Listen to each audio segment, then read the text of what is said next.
Hello, people of the internet. Welcome to another episode of the XFL. That's right, the X Pound Fantasy League. I am, as always, your host, James Phoenix. You want some? Come get some. With me, over here from left to right, at least on my screen, we have Risa Sonrisa. Risa Sonrisa está aquí. And we have Jeff, who is boring. What's up?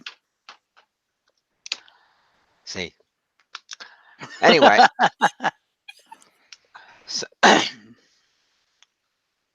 So we are here to do the usual, which is score the week in wrestling. And it was an interesting week. So let's take a look at what happens. Tiff could not be with us this evening, hopefully on Saturday. And apologies for this being so late. Incessant delays of things. We all kind of wore ourselves out with that 4-hour mass anniversary thing on Sunday. So here we are. And this Saturday might be another, we may have to push it back because Sunday is Mother's Day. I'm aware. What does that have to do with anything? I don't know. Maybe you can get them, then you could do it if I get the thing scored. Because I probably won't be here for Saturday night because I need to get up early on Sunday. Okay, for Mother's Day. Yeah. Which is fine, but you're still 3 hours ahead of us. Behind us, rather. So it balances out. I'll figure it out. Okay, then. Also, you get up early, I'll believe it when I see it. Anyway, let's go ahead. My camera needs to be a little bit lower. You saw me get up early in California. That is true. I will give you that much. But that's kind of true. Twice. Once we had to get up at like 5 in the friggin' morning. Well, that was to get on an airplane. We didn't have a choice. And the other time, I'll remind you, I got up, I went down to the Starbucks and got a muffin, and you were still sleeping. Yeah. Anyway, more details on that. Check out our Morphicon vlogs. On the other channel. They're over on the log channel. Go check those out. In the meantime, let's check the scores. Pop this up over here. Hide that. All right. So let's scroll over here. So as you can see, folks, and the other team. Oh, I got to amend these up here, too, the team names. I forgot. Get that later. Anyway, in the lead right now is still Jeff, who is now christened as Captain Planet and the Holograms. Woohoo! Go Planet. You want to explain the reference to the people at home? I have Daniel Bryan, and I have this team. There's your explanation. Yes, he has deemed Asuka and Kyrie to be the holograms, Paige and the holograms. Yeah, Paige and the holograms, and that's what I'm calling them. And Daniel Bryan is now Captain Daniel on the Planeteer. Okay. In second place is me. I'm at 1153. And I will, for the duration of the season, be known as the Phenomenal New Dogs. Of course, AJ Styles, The New Day, and Roman Reigns. Tiff is not here, so she still has Rowdy Last Kickers at the moment. We will hopefully be able to rectify that on Saturday if she has a team name. Tiff's at 966. Risa's still tagging along in last at 617. She didn't work it into her name, but she is the underdog here. But she is the real huggable sensation. Aww. Jim, you are not presenting. Not presenting what? Your screen. Yeah. Oh, sorry. Present to everyone. My bad. There you go. Now you're presenting. Anyway, the real huggable sensation, as I said. Of course, Phenomenal New Dogs, Captain Planet, and the Holograms. Bada boom. So, I still say you should have translated that into Spanish. We'll work on that. In the meantime, we're going to check out, see where we end up on Raw this week. Monday night. What the fuck? I guess. Or actually, that was more like this week, but still, yeah. Yeah, we'll deal with that. We'll deal with that on Saturday.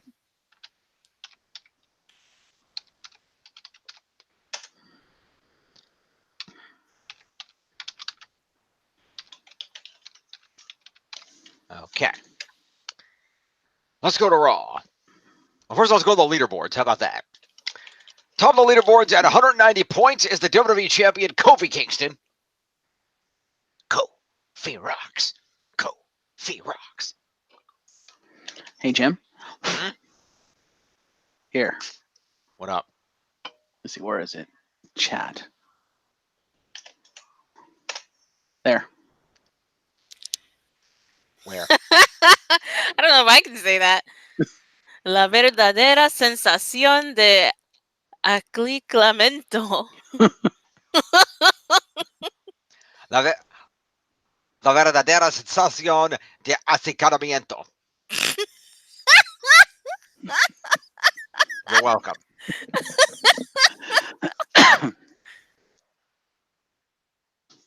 Anyway, going back over here, as I was saying, top of the leaderboards is Kofi Kingston at 190 points, followed by Finn Balor, the Intercontinental Champion, at 151,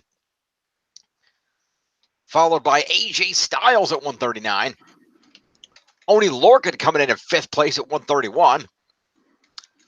Seth freaking Rollins, the Universal Champion, in at number 5. He's got 124 points.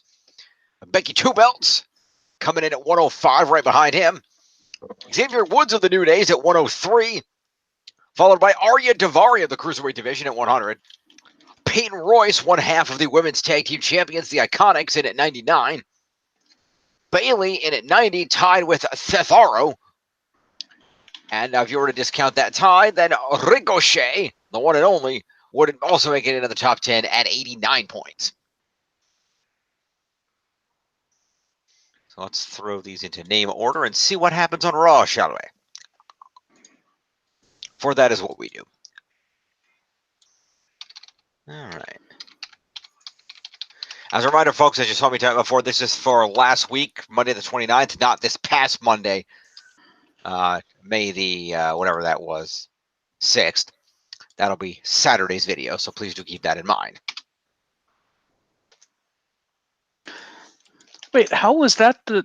Okay. Google, you kind of fail. Problem? Yeah, the thing I gave you, I typed in the real huggable sensation. That's what it gave me. Mm-hmm. But then when I did the reverse, reverse translation Spanish to English, it translates to the true feeling of grooming. What the fuck?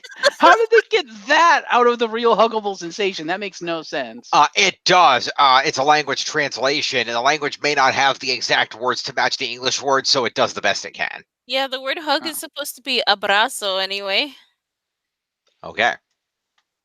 Now we know, and knowing is half the battle. It would be la verdadera sensación de abrazo. I would probably say, oh no, let's see. La verdadera abrazo abracionera sensacional. Like hugger. I would have to say hugger and not huggable.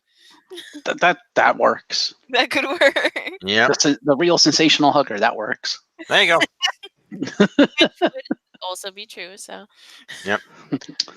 Anyway, Monday Night Raw. Some ads. All right. Raw emanated on April the 29th from Lexington, Kentucky. And we opened up the program, as was previously announced, with a moment of bliss. Because it is time for us to find out the competitors for the Money in the Bank ladder matches. Because that is coming up. I should take a moment to ask here real quick for clarification purposes. Risa, I know you only recently started getting... I know you only started recently getting back into wrestling. Are you familiar with the concept of the Money in the Bank ladder match? Yes. Okay, just checking. So, Alexa Bliss comes out to host the program. And she welcomes us to a very special moment of bliss. And she mentioned that in less than 3 weeks, WWE will host the Money in the Bank event.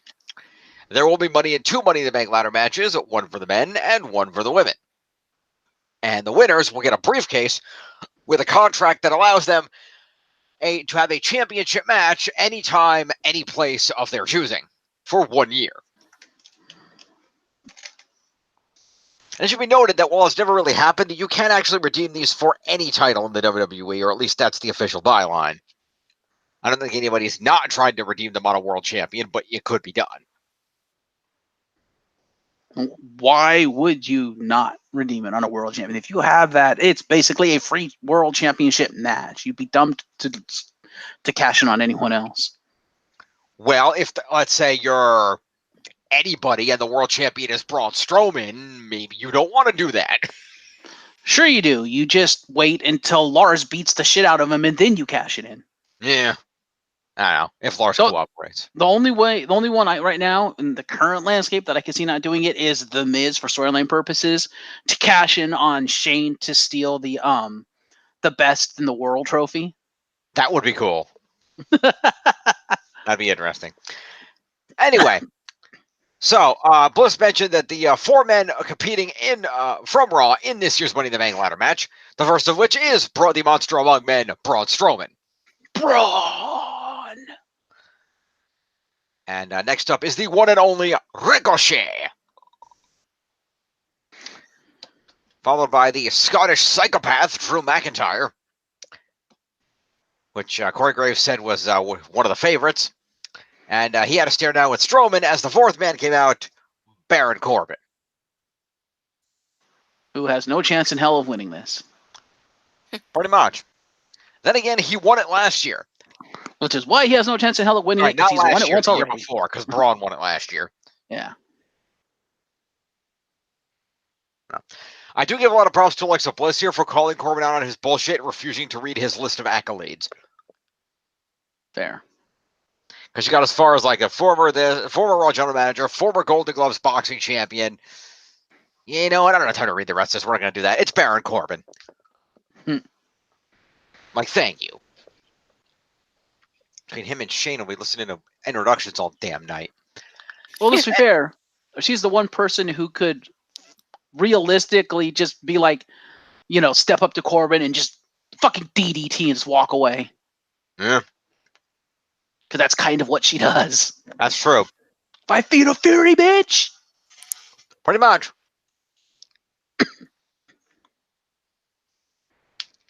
So all the men got in the ring. And Corbin got a microphone and said that, everybody should be prepared for when he becomes a 2-time Money in the Bank winner. And Ricochet countered that by pointing out that, no, Corbin, you're probably just going to be a 2-time loser because we all remember the fact that you won last year, and when you cashed in, you lost. And, Corbin stepped up to Ricochet and, told him that he should stick to the high-flying acrobatics that people love to see because small men like you don't fare very well in this big man's world or some shit like that. And I do all these like staring down Ricochet like he's going to fight him. And I love how Drew McIntyre just doesn't give a shit about anybody. And also, Rey Mysterio says what? Yeah, I know. But anyway, I love Drew McIntyre's like, Corbin, he's got a point.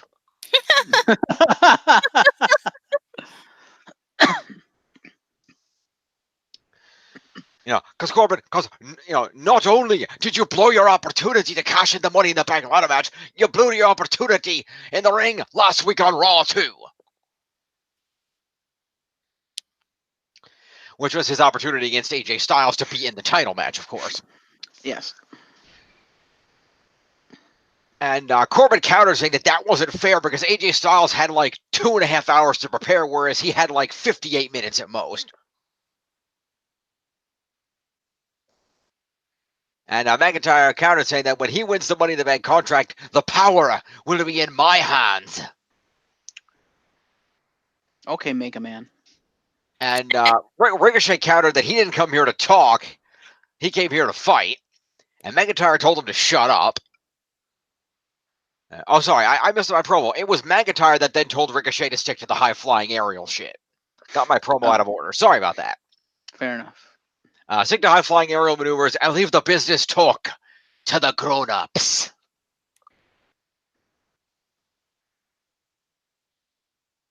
Because if you don't, I will drop you where you stand.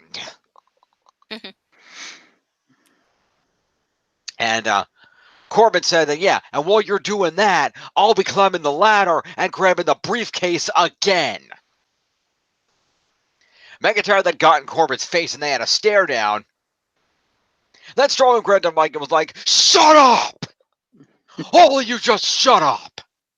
You can argue all you want about who will win at Money in the Bank, but the reality is none of you can stop me from winning and once again becoming Mr. Monster in the Bank." But I'll tell you what, since everybody seems eager for a fight, how about a preview of what's going to happen at Money in the Bank? Why don't we have a tag team match? The two of you against me and Ricochet. Because right now, somebody is going to get these hands. So Braun has the authority to make a match now? Well, I don't know. It went to a commercial, and we came out from the commercial, and there was a match. So somebody made it official during the commercials. Hmm.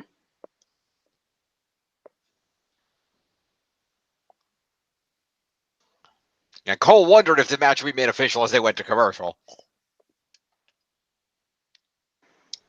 So we went to a commercial, and then we come back to the match. To Braun destroying everyone? Kind of, sort of. Okay. Hang on one sec. I apologize. He must have got a phone call.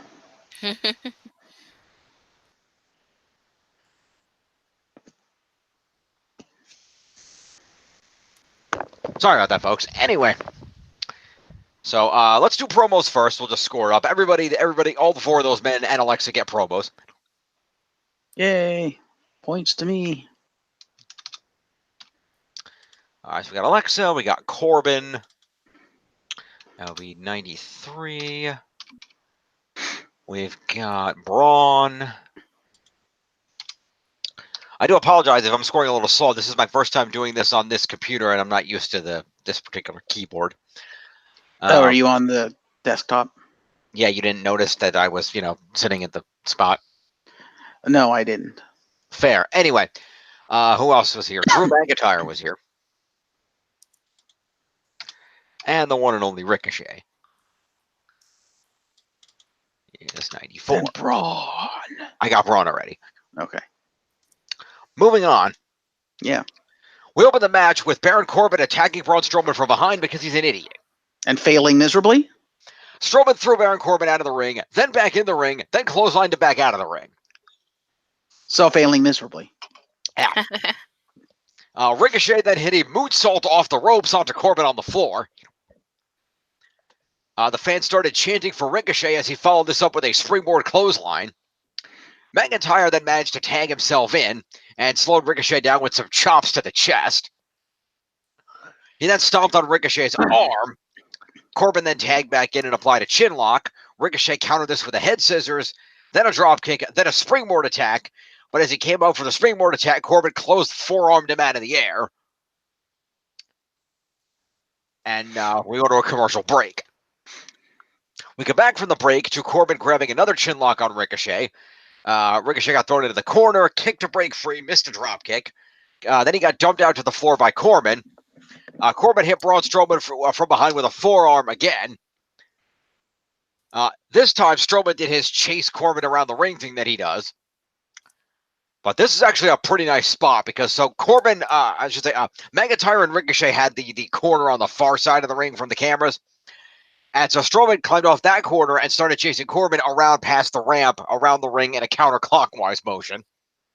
Okay. And as he came around the corner and got over to the corner near the timekeeper's area, as he was coming down that side of the ring, Corbin was running that way. As he came around the corner, Braun came running around the corner full tilt. Corbin ducked out of the way.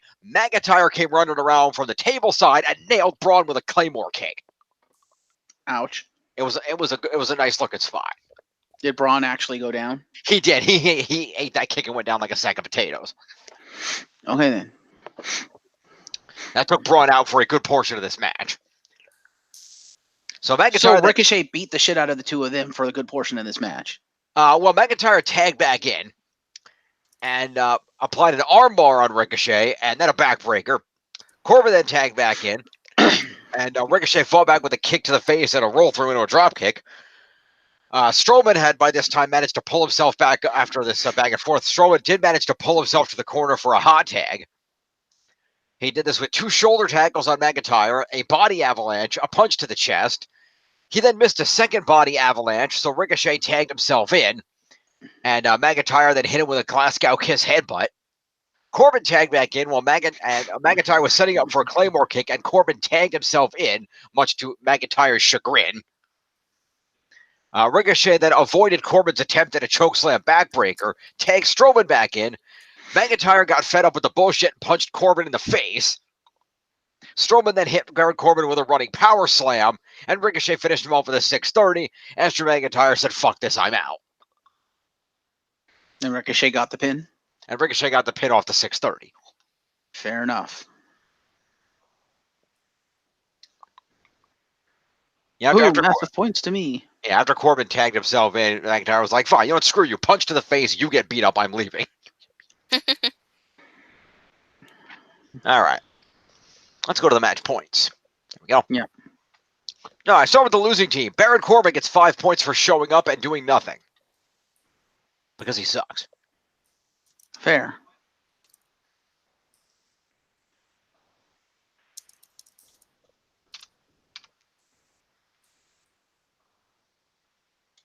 You know, it's kind of funny. You would think with all the McMahon's heel turned now that they would just put Corbin back in charge, but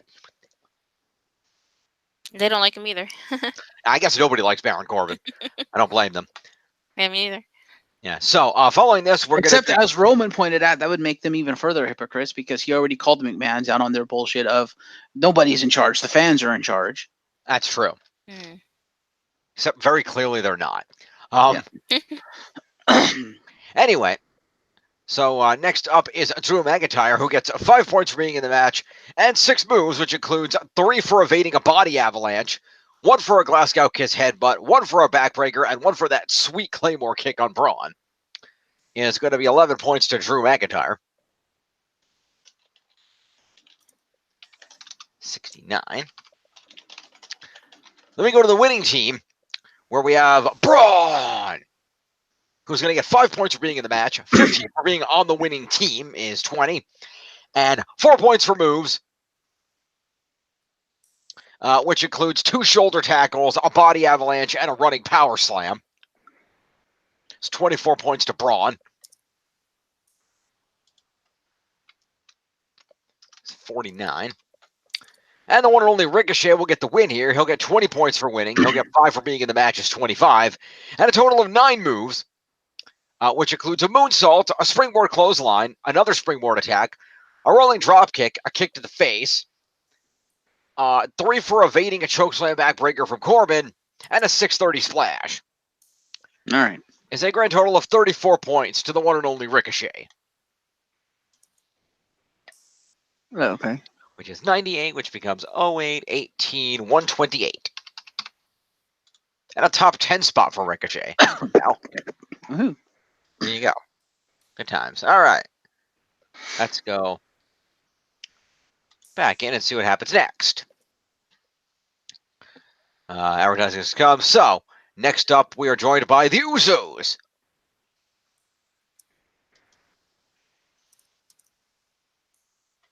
Oos. Oh. And the Usos came out, and there was a... I don't know what the fuck happened on commentary here, but something got fucked up. Okay. I don't know if it was Michael Cole or the people feeding shit into his earpiece or what the problem was. But there seemed to be some... the commentators made a big deal of noting that I think the commentators got confused about the order of events on the program. I think it was the last minute. Because there is a match here, and then there is a promo segment. And I think the commentators thought the promo was going to be before the match, but it actually ended up being after the match. Oh. Because I started hyping up the fact that the Usos had... they were going to show us something we had never seen before. But then when they got in the ring and the match started... Cole and Graves started like talking over each other, it sounded confused. So I think somebody screamed in the headset, "No, the match is first. The match is first." Once again, Vince changing shit at the last minute, fucking it up for everyone since 2018. That's way before that. Yeah. Well, So at any rate, the Usos came out, and we were then joined by their opponents, the Good Brothers, because they're still employed. They're more employed than the Colognes, apparently. Yeah, but that's been that way for quite a while. Which is too bad because the Colognes are really good. They are really good. They should use them. And stop trying to give them shitty gimmicks like Los Matadores. They're also part of like a wrestling legacy. That this is how you treat your wrestling legacies, Vince? He's still pissed at Carlito. Fuck Carlito. Hey, Carlito spits in the face of people who don't want to be cool. Yeah, and now he's unemployed. Nah, he's wrestling on the indies. I miss Carlito. Anyway. So the Good Brothers cut had a pre-tape promo go up while they were walking down the ramp. And they talked about how they're back on Raw and they're going to put everybody on notice. And Anderson added that they're going to show everybody in the tag team why they are bulletproof.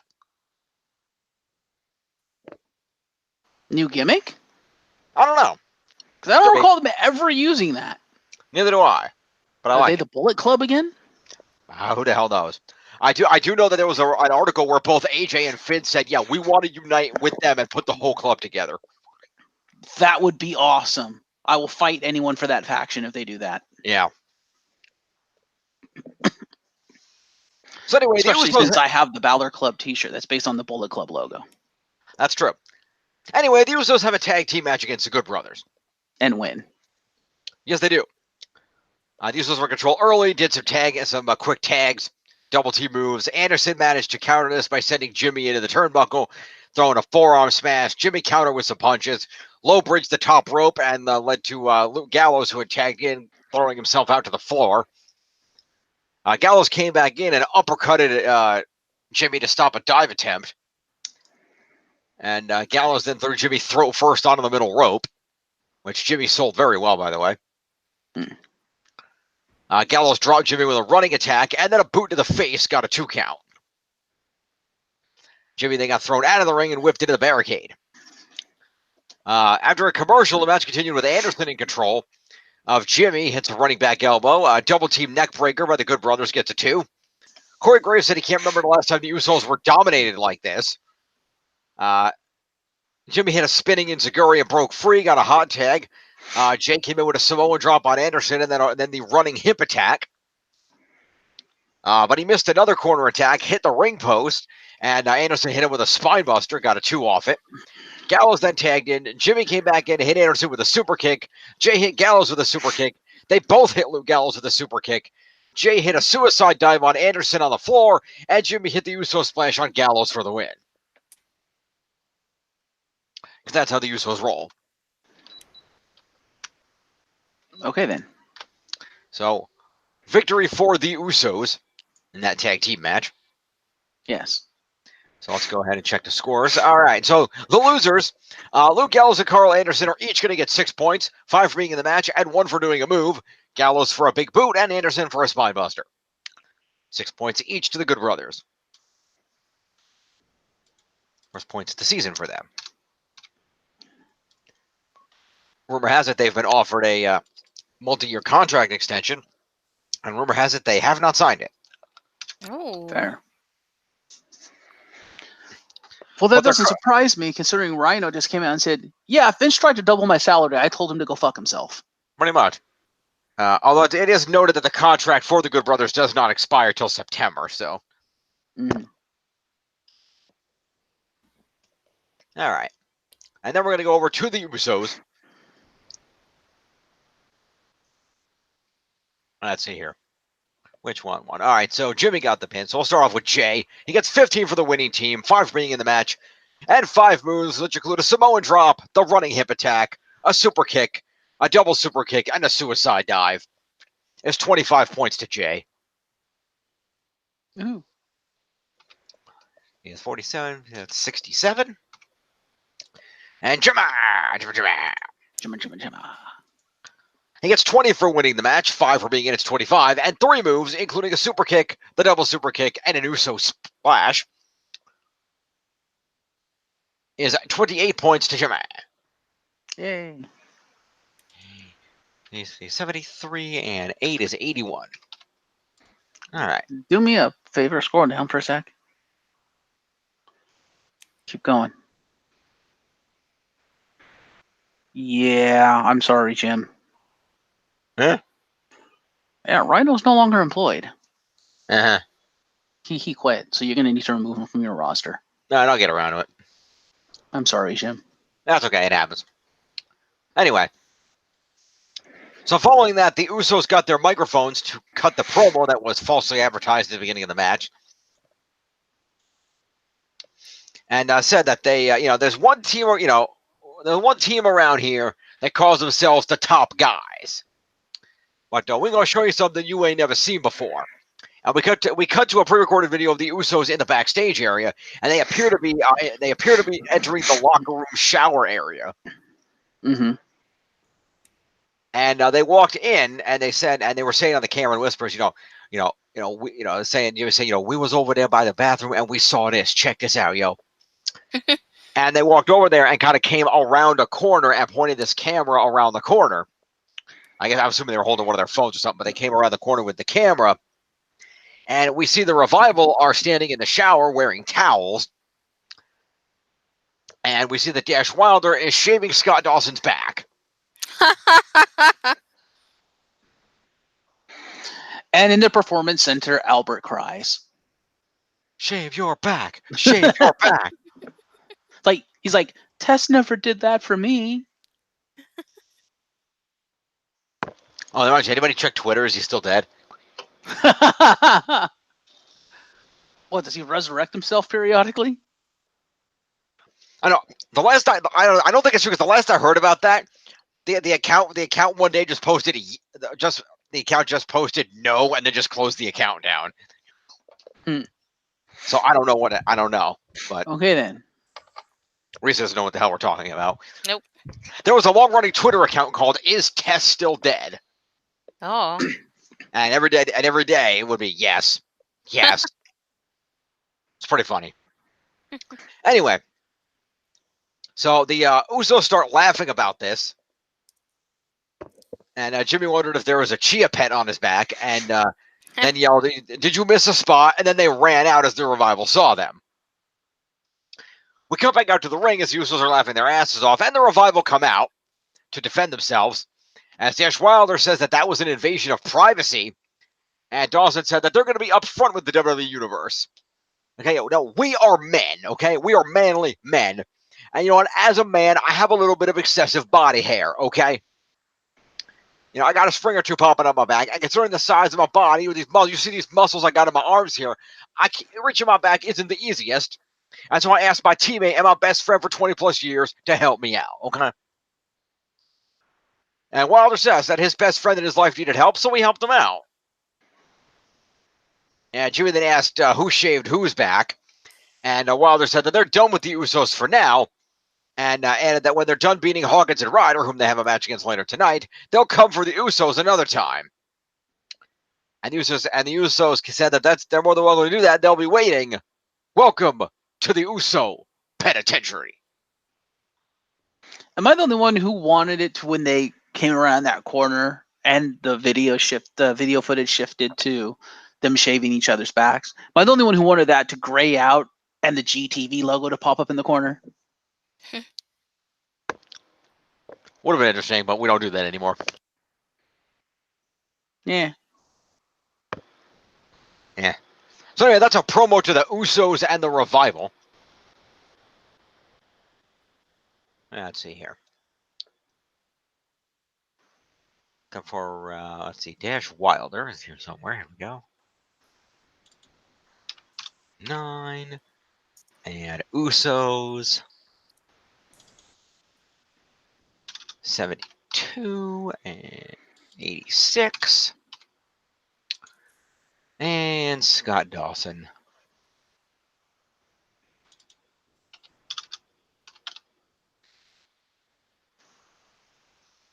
All right. Next up, there was some WrestleMania clips and some stuff promo for later in the show. We went to a commercial, and we came back from the commercial to the most must-see show in WWE history, Miz TV. The Shane O'Mac experience? Ha, no. So Miz came out, welcomed everybody to Miz TV. Said that it's good to have Miz TV back on Monday Night Raw. You know, I am, as always, still the A-lister, the star of the Hit USA reality show Miz and Mrs., and one of the most decorated superstars of all time, The Miz. And I have been rejuvenated in my time away. I'm ready for new challengers and new guests here on Miz TV.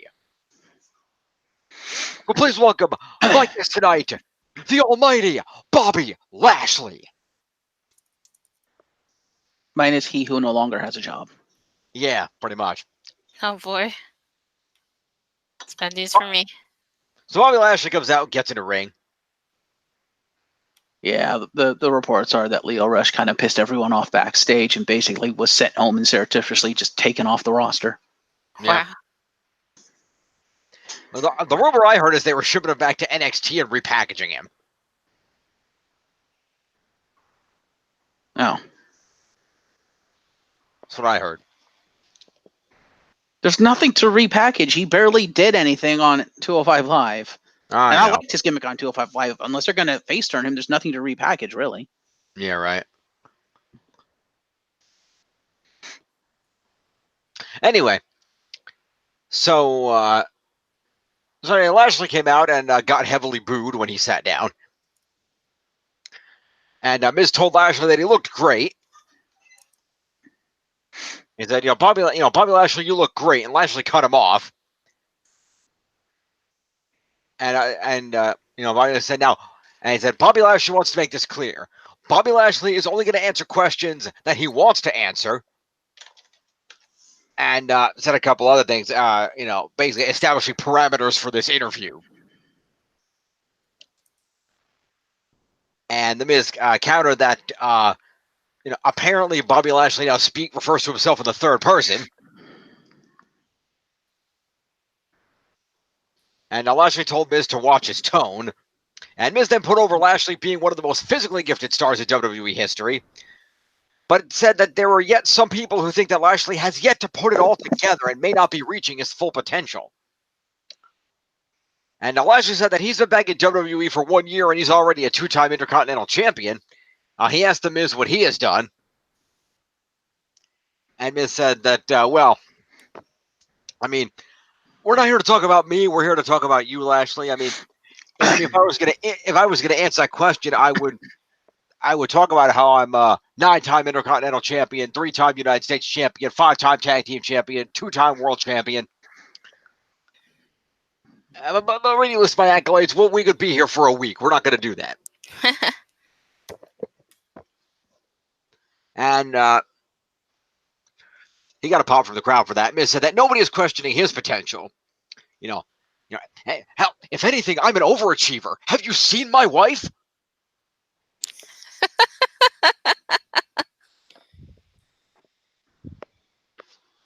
He's not wrong. And and the thing is, Bobby, I did all of that without a shred of your natural athletic ability. And Lashley countered by saying, let's talk about what Miz didn't do at WrestleMania. And that was win. Instead, Shane McMahon punched your baked potato father right in the face, and you screwed up your chance for payback. And that's why your dad thinks you're worthless. Miz then responded by punching Lashley in the face. He threw more punches, but Lashley drove him into a turnbuckle. Miz then kicked Lashley and sent him out of the ring, and then ripped off his jacket, as if silently challenging him to a match. We went to a commercial break, and we came back to that match, which again was apparently made official during the commercial.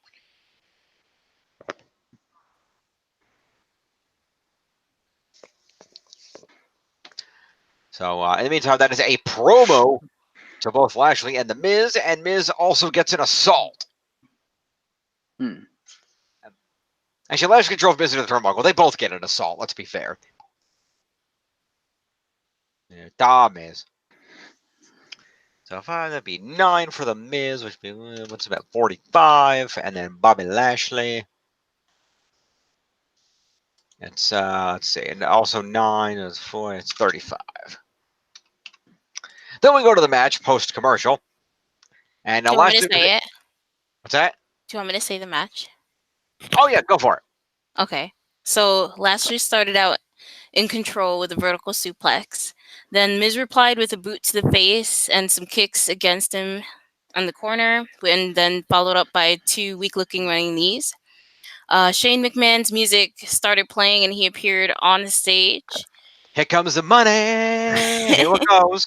Here comes the money. Money, money, money, money, money, money, money, got the money. While this is happening, Miz kicks Lashley out of the ring, and then eventually rolls him back in. Next, Shane ran into the ring while Miz is getting a roll-up pin for a 2 count, and then gets a DDT on Lashley for a 2 count. Miz keeps the beatdown going with his it kicks. Shane was on the apron, and a picture of Miz's dad, George. A world famous it kicks, I'll have you know. There you go. And then a picture of Mrs. Dad, George, was displayed on the screen, so cue the tears. Lashley then took his chance to hit Miz with a spear and gets the pinfall after about a 3-minute match. Yep. Because Miz might have changed brands, but Shane being a McMahon is not brand bound, and therefore we can continue this feud. Boo. Yep. Technically, after this week, Miz is no longer brand bound. Nobody is brand bound. Well, we'll talk about that on Saturday. We're not there yet. Oh boy.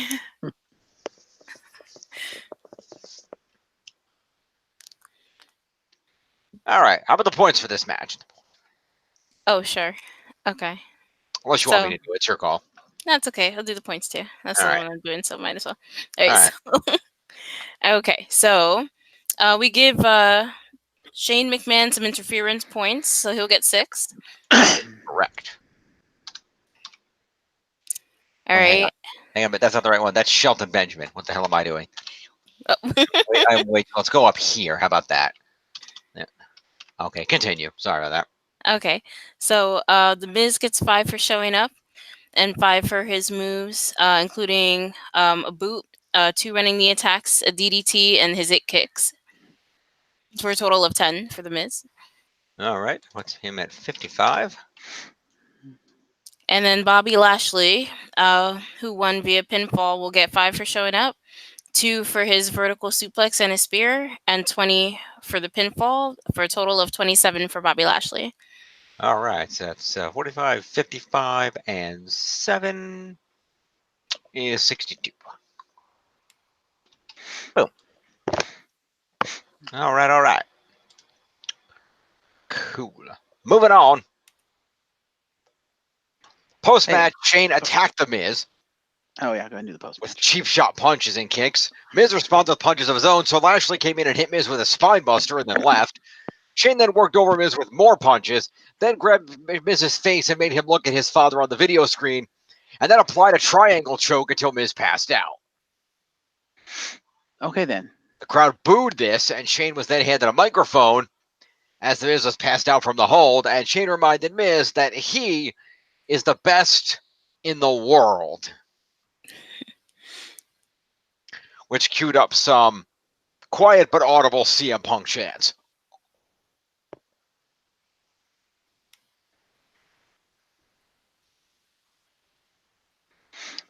So that would be Lashley gets 1 point for a spine buster.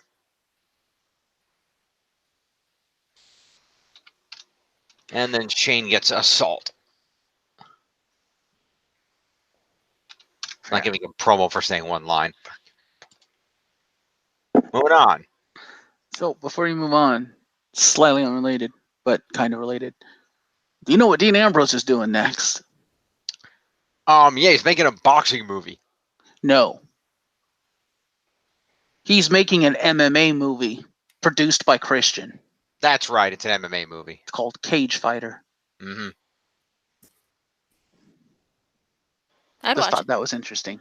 Yeah. It is interesting. He also He's put out- playing a wrestler who basically becomes an MMA fighter Yep. and unexpectedly defeats a champion. So basically, he's playing Brock Lesnar.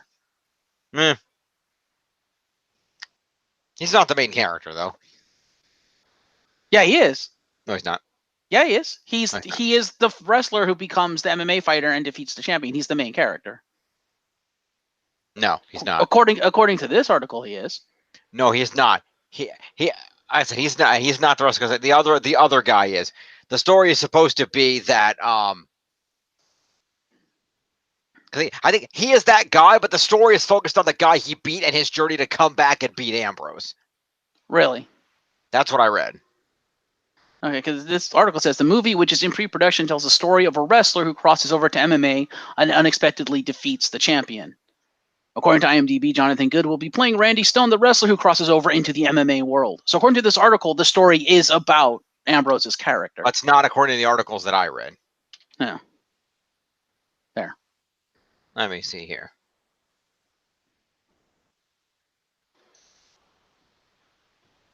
Let's see here. Those are the film. Yeah, this is on the website Heal by Nature. Yeah, that's fair. Because it is saying that, but it mentions a champion's toughest fight is with himself. Yeah, and he becomes the champion when he beats him, right? Right, but the idea is supposed to be it's the former champion who's fighting with himself in order to, it is the story of a lauded MMA champion who unexpectedly loses a heavily promoted match to a professional wrestling star making his crossover debut. Humiliated by defeat, he must fight his way back to the top and earn his place for a rematch. Okay, that's not what this article said about the movie. Well, that's according to Deadline. That's the exact description of the plot. Fair. So yeah, it's about the guy that he beats making his way back to counter Ambrose. It's about coming back to prove that Brock Lesnar is a flash in the pan, basically. Anyway.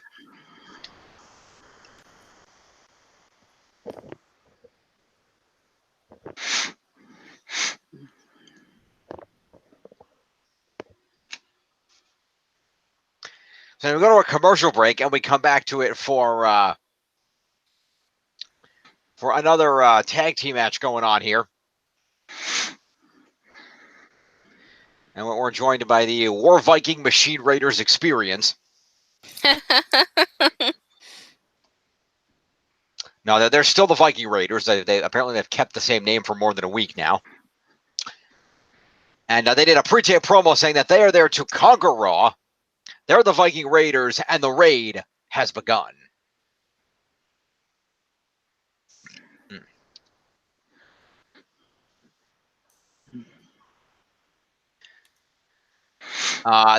then come back to the actual Viking Raiders in the ring, who were attacked from behind by the Lucha House Party. As payback for last week when the Viking Raiders attacked them. Metal League and Dorado hit suicide dives to take out the Viking Raiders on the floor. And then we kick off this here tag team match, playa, which features the Viking Raiders taking on Kalisto and Grand Metalik as the legal men with Dorado in their corner. Did you want to talk about the match, Risa? Sure, I'll do this one. All right, so Kalisto starts off with a kick to the face on our Ivar. Metalik follows up with a missile drop kick to Ivar. But despite that, Ivar came back and cartwheel clotheslines him.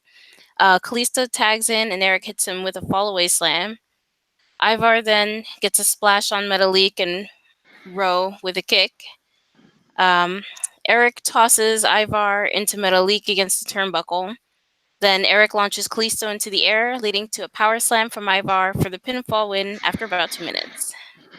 Winners are the Viking Raiders.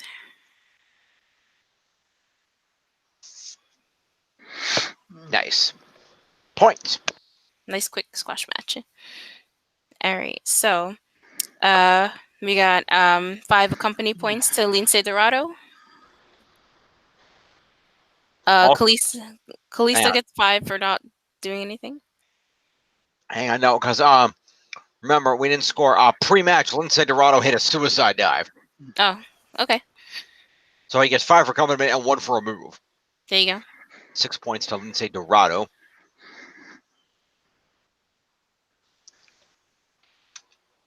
There's 21. Okay, sorry, go ahead. Did Kalisto have any pre-match moves? He 'Cause he did didn't not. have any match moves either.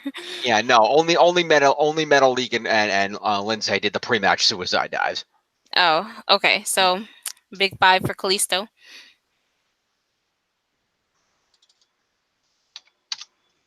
All right. All right. So Metalik gets his 5 for being there, his 1 for the missile drop kick, and then his 1 more for his pre-match Suicide dive. suicide dive for a total of 7 for Grand Metalik. All right, I'm gonna put him at 36. All right. Now we go to our winners. Eric, who's All the right. tag team partner, Yep. gets 5 for showing up, 2 for his follow-away slam and the team power slam move, as well as 15 for being on the winning team. And Eric has a total of 22 points. And let's add 5 for the pre-match pre-tape promo. Yep, let's do It's that. 27 points to Eric. Becomes 48 and 7 is 55. And Ivar. All right, and then Ivar gets his 5, 3 for moves within the match, 20 for the pinfall, and so his total is 28. And does he get 5 for pre-match? Yep. 5 for the promo. Oh, okay. No, 33. 33 for Which will Ivar. put him at 65 points. All right. Cool.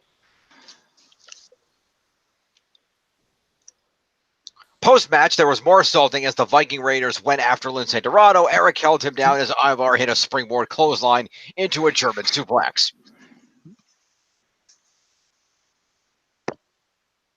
So they hit their double T move post-match. That's 1 additional move to the Viking Raiders each.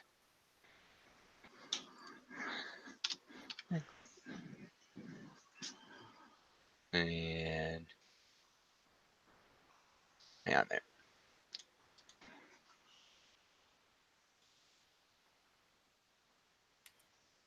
Okay.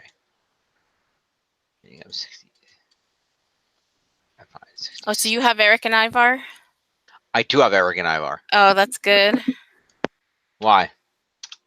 Because they're a good team. They're going to places. Yeah. Anyway, we go to a commercial break. And we come back to Moment of Bliss Part 2. Because Braun randomly declaring a match kind of interrupted the first one. Thank you, Braun.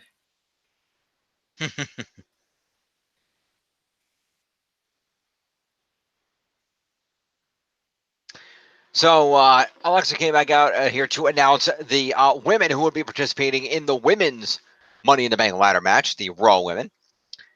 And announced that the first woman would be Natalya. And Natalya came out to the stage and thanked Alexa for the introduction and said that she's never been the Raw Women's Champion before, but that's what she'll be after she wins Money in the Bank. Next up was Dana Brooke, who said that she's excited for this opportunity and that she is sick of being told to wait her turn, saying that Natalya gets every opportunity while Dana has Natalya gets every opportunity while Natalya claimed that everything she got in here she had earned. Natalya saying that, no, I earned it. It wasn't just, being given stuff. Alexa told them to get their catty arguments off her show. Then the third woman announced was Naomi, whom Renee Young said was apparently the favorite. And Naomi said that her focus and goal is to become the Raw Women's Champion, and that at Money in the Bank, she's going to retrieve the contract and get all this glow. And Natalya said that she's waiting for an opportunity as well, and Dana chimed in as well. All 3 of them began bickering, and Alexa told them all to shut up and said that they're worse than the men. So that not only are they interrupting the show, but there is another woman hoping that she gets to hear her name that she'll have an opportunity. And if they could stop fighting for the sanctity and dignity of the women's division, they could move on. The three looked a little bit ashamed, and they kind of settled down. And Alexa Bliss announced that the last competitor representing Raw in the Money in the Bank ladder match is me, Alexa Bliss. Yay! Natalya and Dana Brooke complained about this, and Naomi proceeded to challenge Alexa Bliss to a match right now. Alexa said that she didn't want to have a match right now. She's not even in the right shoes and the right ring gear. And Naomi countered that she could beat Bliss with her shoes on or off. And Naomi trash-talked her for being a Raw Women's Champion to form Miss Money in the Bank and refusing to fight. And so Alexa got pissed and said that she was on. So that match will be happening later this evening. Promo to all of these ladies. Alexa.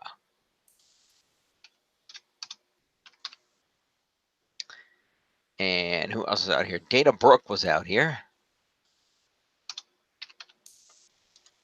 And Natalya.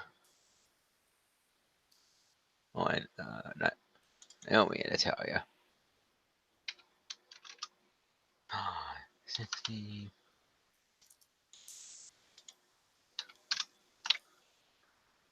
Somebody explain to me why Naomi. Oh, because it's NIL. Okay, right. Fair enough. Anyway, so they got their points. And then we went, and then we came out of that. Everybody ready for this? Wow. What? No, what? What you? What you? What you? What were you wowing? Nothing. That wasn't nothing. What were you wowing? Nothing. That wasn't nothing. What were you wowing? Nothing. We're good. What were you wowing? Apparently nothing. You were wowing something. What were you wowing? Absolutely nothing. Let's not Bull- talk about it. Bullshit. What were you wowing? It's not that important. Clearly it was because you went out of the way to wow. Sorry. Not sorry. You're not sorry at all. I'm always sorry. Uh-huh. What were you wowing about? Nothing. The people want to know. I don't want to tell. Why? No, we're good. We're good. Let's just keep the show rolling. Maybe I don't want to now. Anyway. What was a wow about? Nothing. It wasn't nothing. It totally was. Don't laugh on air. No, it totally wasn't nothing. Don't break on air. You're the host. You can't do this. Sorry, Jeff. I broke him for a second. Let's go.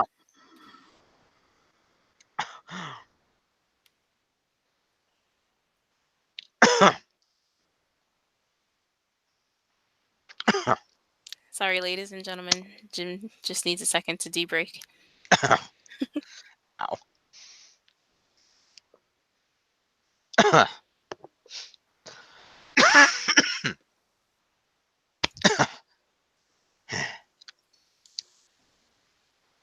Is Jeff even still there? Of course. Where's he gonna go? Everywhere. He's not answering. He's not there. He's waiting for you to get And yourself nowhere. Exactly.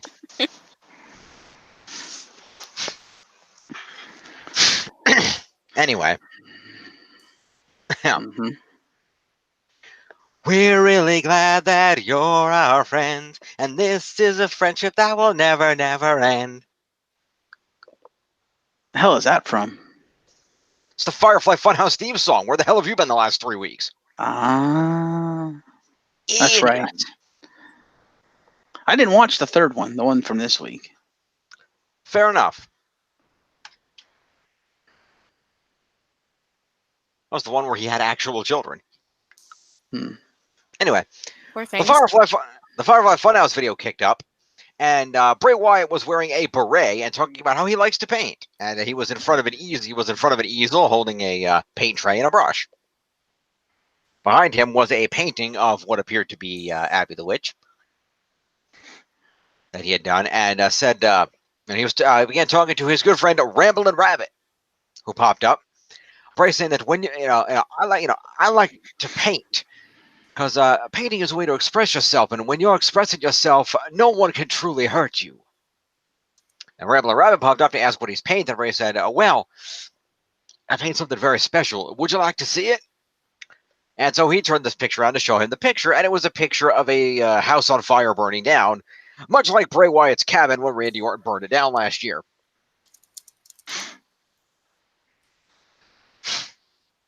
Sorry, 2 years ago. And Abby the Witch yelled out from the window that it was no time for games. Yowie wowie. And Abby the Witch told Bray that he was a very bad boy last time. And Bray's like, yes, but I'm better now. I'm not that person anymore, and I've been forgiven. Haven't I been forgiven, children? And there was children yaying and clapping. And Abby the Witch told him to keep it down while she gets some rest. And Bray Wyatt stepped back over to the other side and said, we're going to have to give Abby a little break. Abby is what you might call a sociopath. Ramblin Rabbit asked if that was the word of the day, and Bray said, why, yes, sociopath is the word of the day. SOCIOPATH.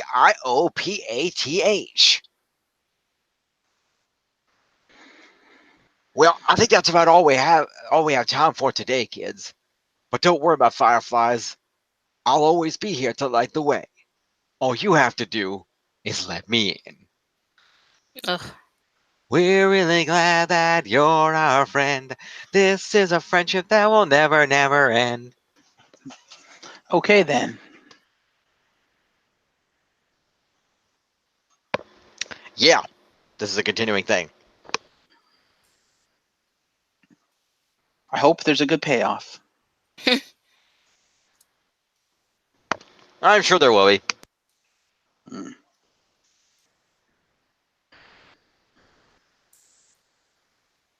So, promo to Bray. Woo.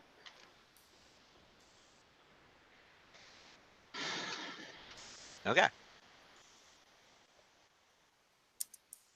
So, following all of that, we come back to the ring for the aforementioned Naomi versus Alexa Bliss match. Reese, would you like to tell us about it? Sure, I'll do this last one. Okay, so Naomi starts off by capitalizing and kicking Bliss in the head, then sends her into the turnbuckle. Naomi then hits a running clothesline and a leg drop. Bliss picks up Naomi, sending her to the mat, then taking a moment to attend to those untied shoelaces we talked about. With Naomi still down, she grabbed the headlock, and while Naomi tried to kick her way out, Bliss blocked those kicks and knocked her back down. Bliss once again goes back to the shoes and next chokes Naomi against the ropes. Naomi manages a 2 count with an inside cradle. Bliss recovers and puts her in a headlock. After Naomi's headlock escape, Bliss sends her into the turnbuckle. Bliss dumps Naomi out of the ring, and now she's back to tying her shoes again. Naomi comes back into the ring and hits her with a sunset flip, followed by a jawbreaker. Naomi pulls Alexa's shoes off by accident, and Naomi acts like she didn't really mean to do that. Bliss complained to the referee about it, saying that she wasn't ready. That's when Naomi hit the rear view ass attack and a split-legged moonsault for the pinfall after about 5-minute match.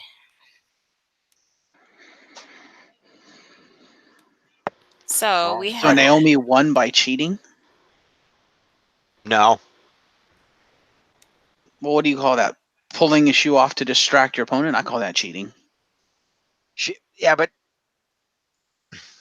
considering Alexa tried to tie the shoes twice and failed, I'd say that's her fault for not understanding how to tie shoes.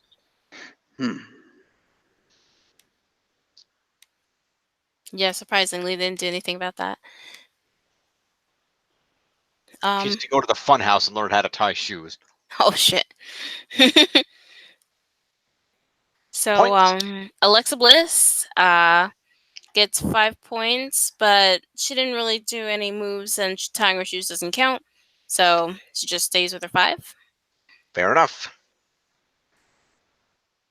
And Naomi gets 5 plus 9 for moves, which include running clothesline, leg drop, escape from a headlock, sunset flip, jawbreaker, the rear view ass attack, the moonsault, and also she got a pinfall, so that's a total of 34 points for Naomi. Nice. Puts her at 94. All right. Rolling on. We got back to Rey Mysterio in the locker room with his son Dominic. Well, I'm assuming they're going to do something with it at some point. Charlie Caruso showed up, did an interview, and Ray said that it's not easy getting knocked down in a world of giants, but he keeps getting back up. He said that he didn't want to let people down, including his son Dominic. And Ray said that he's the better man, and he'll prove it tonight against Samoa Joe. So, promo to Ray. Does Dominic get some points? No, he's not officially on the roster yet. Hmm. Go to a commercial break. And we come back from that commercial break to Becky Two Belts. She was wearing the Raw title around her waist and the SmackDown title on her shoulder. Which I don't know if you ever noticed, she's got a pattern. She's always wearing on her waist the belt of whichever show she's on while carrying the other one. That's fair. Anyway, they were Becky chants. Charlie Caruso got in the ring to conduct an interview and asked Becky Lynch why she was choosing to defend both of her titles at Money in the Bank. And Becky replied that the fans are answering that for her as they chanted Becky Two Belts for her, and that there is nothing impulsive about what she's doing. You know, I have two options where I can protect what I have, or I can, and hide, or I can fight. And I can fight all, and the only thing I know is how to fight. I said, a year ago, nobody thought I could main event WrestleMania, but I did. Loud Becky chants for that. And she said that a month ago, Ronda Rousey was unbeaten. And how many people thought she was unbeatable until I beat her to become Becky Two Belts. And the people know her whole career has been a long shot, but nothing she has done has been an accident. And she talks about how Charlotte Flair has held divisions hostage, so she's not doing that even though it puts her at a disadvantage. She didn't make history by dodging anybody. She made it by beating everybody. And she said that Charlotte Flair still has pedigree and championship DNA, but the man still has her number. And added that Lacey Evans is a tremendous athlete with a great right hand, but she's making a big mistake by punching somebody that likes it. She said that Lacey's beating is coming at Money in the Bank pay-per-view. And Charlie Caruso asked if what we saw last week would be a preview of what we might see at the pay-per-view. And a clip was shown from last week where Lacey Evans hit Becky with 2 right-hand punches to the face. And Becky said that wasn't a preview, it was a reminder. Becky then grabbed the microphone and told Charlie she could take off now. And said that if she wasn't too busy currying favors, she wanted to give Lacey payback and remind her who she's dealing with.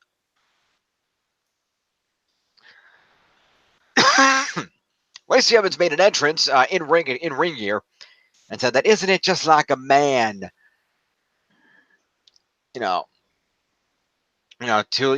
like what he wants when he wants it. You want to watch that Irish temper and not let your emotions get the better of you. And she said she was done talking, and that led to the two brawling at the ringside area, exchanging punches. 4 referees ran out to break it up, and so the woman broke free and led from the referees and punched each other some more. Some producers in suits, namely Fit Finley, Jamie Noble, and Sanjay Dutt, came out. And the women were briefly separated again, then broke free and attacked each other again. The fans chanted to let them fight, and finally Lacey Evans was dragged away while Becky Lynch was left at ringside.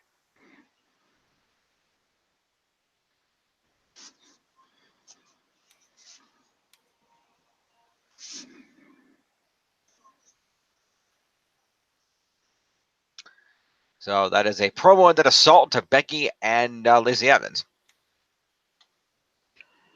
That's Okay. 9 to Becky Two Belts. It's going to put her at 114. And Lacey Evans will get 9.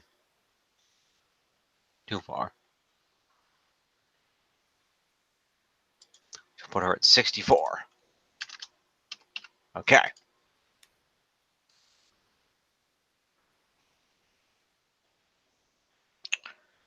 So next up, the Raw Tag Team Champions, Ryder and Hawkins, came out. We went to a commercial break. And we came back from it to a video package about WWE's work with Make-A-Wish. And if anybody out there would like to help donate to Make-A-Wish, please go to wish.org/WWE for info on how to donate. And we then come back to the ring where the Revival come out to have their match against Hawkins and Ryder that they mentioned earlier when they were talking to the Usos. And not a particularly long match. Hawkins with a drop kick on Wilder. Ryder tagged in. Dawson got a blind tag and a kick to the back. Heels took over. Dawson hit a belly-to-back suplex on Ryder. The fans chanted, "Shave your back." Quick tags to the Revival, leading to Dawson slapping on a headlock. Fans chanted, "Shave your back" again.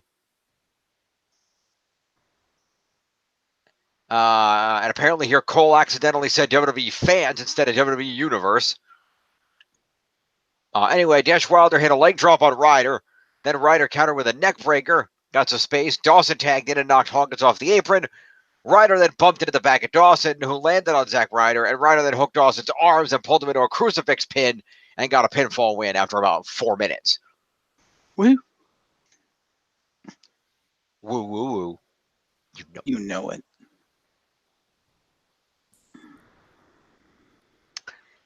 So, the Revival. Did you want to do the points? You want me to do it? I'll give you points. Go for it. All right, cool. So we got some losers, which are the Revival. So Dash Wilder gets 5 for not doing any moves. Yep. Scott Dawson gets his 5, and he did pull off a belly-to-back suplex. So that's 6. All right. Scott Dawson gets to 46. Okay.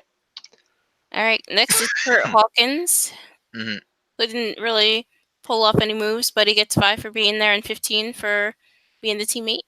And so a total of 20 for Kurt. Cool. Puts him at 71. And then Zack Ryder gets his 5, 20 for the pinfall, and he pulled off a neck breaker. So, yeah, that's it, neck breaker, and he's good for 26 points. All right, so that becomes 72, and 6 is 78. Cool. All right. So The Miz was then interviewed backstage by Sarah Schreiber, and The Miz said that at Money in the Bank, he wants to face Shane McMahon inside a steel cage. Promo to The Miz.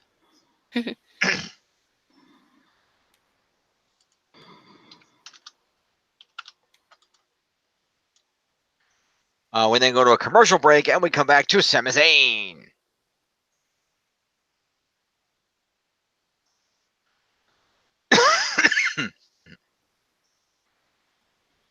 And he did a promo saying that the joy he has been experiencing isn't because he went on lovely trips. He said that he did a lot of soul searching, some deep introspection, and learned about the human condition. And then it made him make sense of the fans finally. And he talked about a psychological entitlement, which is a general belief that one deserves more or is entitled to more than others. And he said it's almost not your fault, but it is. I would try to explain it, but not one person here in Lexington, Kentucky would understand it, so it's really not worth my time. But you feel that whatever you want should be given to you, and if you don't get what you want, you throw a fit and throw baby tantrums. Now, for example, I met a soulless father who came up to me at an airport at 4 a.m. asking me to sign his son's action figures, and that kid cried when I said no. Do you think it made me feel good? Do you think that made me feel good? The kid is already entitled at age 5, thinking he deserves an autograph. I didn't owe that kid anything. I don't owe you anything. After all these years, after 3 shoulder surgeries and 17 years and many 5-star matches is more than enough for me. I don't owe you anything else. The new relationship is that I get to decide on what I can give you. You know, I have people coming up to me saying that if I don't like WWE, then I should just quit. Some fans started a minor yes chant, wasn't a big one. Well, you know what? Quitting WWE would be amazing. But you know what would be even more amazing? Coming out here week after week and holding you accountable for your actions. Calling the fans out week after week on your act of being the critic of the critics. You fans have become drunk with power and nobody has stood up to you. But it's time for me to take the power back.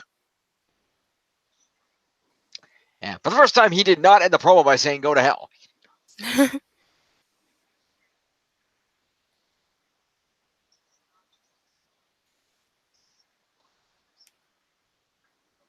Promo to Sami Zayn.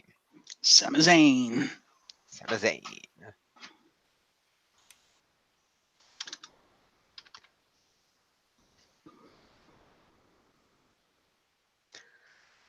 They confirmed over the commentary table that Shane McMahon had gone on Twitter to announce that he will have a cage match against The Miz at Money in the Bank. So that was confirmed. Samoa Joe then came out. We went to a commercial. Then we came back to Samoa Joe, who did a pre-match promo. We're talking about, Ray, your son tells you that he loves you, but his actions say something different. I see Dominic ashamed by how quickly I put you to sleep at WrestleMania in 26 seconds. Last week, AJ Styles used you to steal the Universal title opportunity from me, and that there will be a reckoning for that tonight.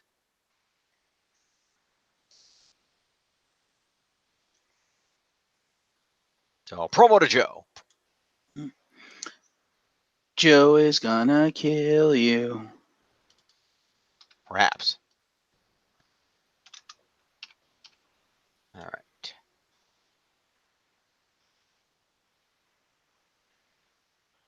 And given the organization of the programming, this next match is our main event. So, Risa, why don't you tell us about that? Okay.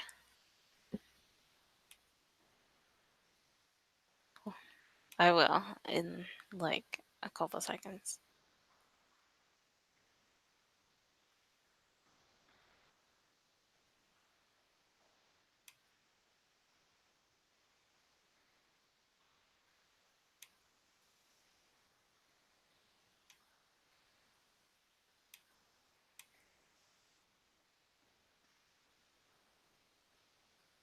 Okay.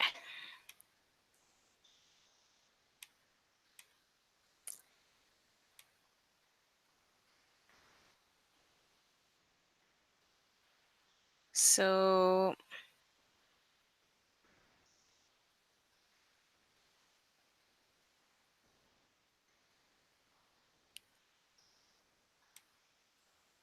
we got Samoa Joe versus Rey Mysterio. And we start out with Mysterio getting dropped out of the ring by Joe. Mysterio goes back in the ring before Joe could do anything about it, and Mysterio hits a seated senton off the apron onto Joe onto the floor.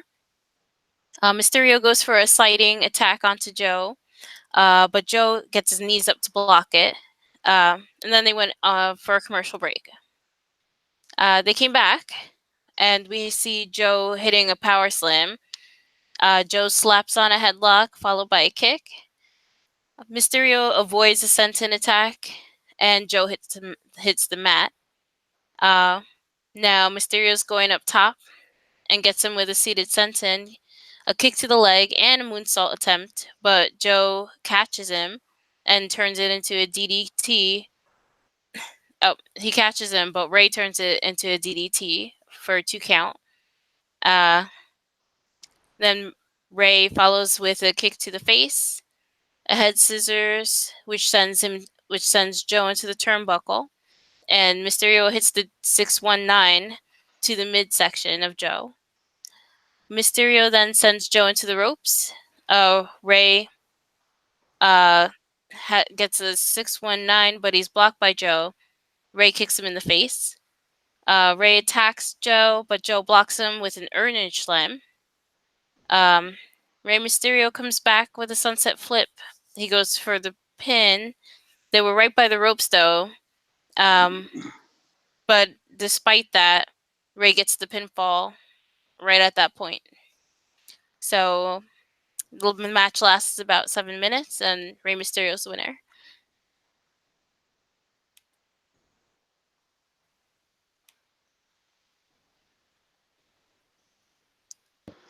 Cool. Points. Okay. So we got Samoa Joe. What the heck kind of Common Core math is this? Okay, so say what? Okay, Samoa Joe gets his 5 for being in the match. Oh, hang on. I see what I did. Sorry. That's okay. 5 for being in the match. 4 What for the hell? being a main event. What did I just do? Okay. What happened? And he's got 6 move points. He's supposed to put 4 plus 6. I fixed it. There you go. Thanks. All right. So it still adds up, though. So he's got 15 points for the main event for being the loser. And you ready? Yeah, let me just put Joe's 15 points in over here. 53 and 5 is 58. Okay. Okay. Now we have Rey Mysterio. Booyaka. He gets his 5 and 4 for being in a main event match. He's got 8 move points, including an evade for 3, his seated senton, 2 of them, his head scissors, and his 619, as well as his sunset flip. And 20 for the pinfall, of course. So Rey Mysterio gets a total of 37 points. And that is your main event. And it puts him at 68. Bada bam. All right. So with that done, we went to a commercial. Oh, by the way, after the match, Ray's son Dominic did come out to celebrate with him briefly, so that was cool. So anyway, appearance points, Dominic. Nah, spiritual points. Yep, and then we go to commercial. And we come back to the Money in the Bank Universal Championship match contract signing. Michael Cole was in the ring to moderate it. And Cole called the competitors 2 of the best wrestlers of this generation. AJ came out to a pretty good pop. And Seth Rollins, the Beast Slayer, came out next with a title. Seth got a bigger ovation than AJ. So, neither was that loud. And so they got in the ring and sat down. And AJ said that he came to Raw, as if it was his choice. And so that SmackDown Live was the house that AJ Styles built for 2 years, and he's proud of that. And said that the craziest fans are on Raw, and said that he's always liked Seth. He's known him many years, and he's a good guy, but Seth has something that he wants, the Universal Championship. And Styles said that if you want something bad enough, you'll do some unexpected things to get it.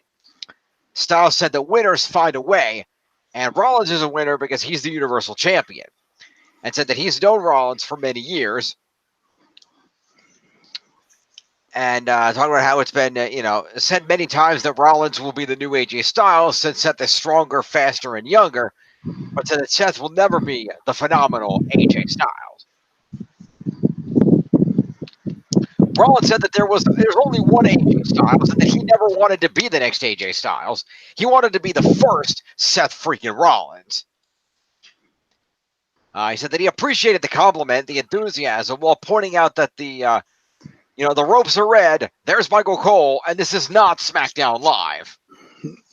It's Monday Night Rollins. He said that I respect what you did on SmackDown, AJ, but you're going to have to be better than phenomenal if you want to take this title from me at Money in the Bank. And Styles said that Rollins was obsessed with showing that he was a workhorse and a thoroughbred, and asked Rollins how he's holding up. It was a burn it down chant. And Styles notes that, Seth's little team, his little brotherhood, the Shield, isn't there to keep him going and hold him up anymore. and said that Rollins went through hell at WrestleMania, and the problem is AJ doesn't think that Rollins has much left. And Styles claimed that he's ready to go right now, and mentioned his never rest, never rust shirt, and said that he'll be that bulldog nipping at his heels, and at Money in the Bank, he'll sink his teeth in until he is standing over Rollins, the new Universal Champion. AJ then signed the contract. Rollins said that he and Styles likes to build things up, but Rollins likes to burn it down. And he said that he did something that AJ Styles has never done. He beat Brock Lesnar. And that's why he's there holding this title while Styles is trying to take it away from him. And Rollins noted that he was at his best at WrestleMania, and he'll be at his best at Money in the Bank when he beats Styles. Rollins then signs the contract himself. AJ grabbed the title that Rollins put on the table and handed it to him and extended his hand for a handshake, but Rollins held the belt up in the air instead. Styles looked like he was going to leave, but then he attacked Rollins with some punches. Rollins came out with punches of his own and a kick that sent Styles out to the floor. Rollins then hit a suicide dive on Styles, then got back in the ring. Styles then came in the ring and hit Rollins with a forearm to send him near the table. Then went up top and hit a phenomenal forearm on Seth that sent both men through the table.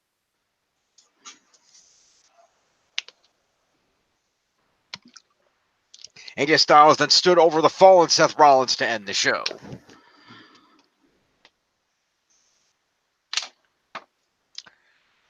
So that is a promo and an assault to Rollins, plus one for the suicide dive.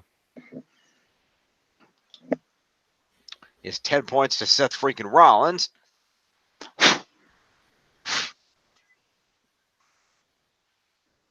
There we go. 30 more. And then we go to AJ Styles, who will also get 5 for a promo and 4 for an assault.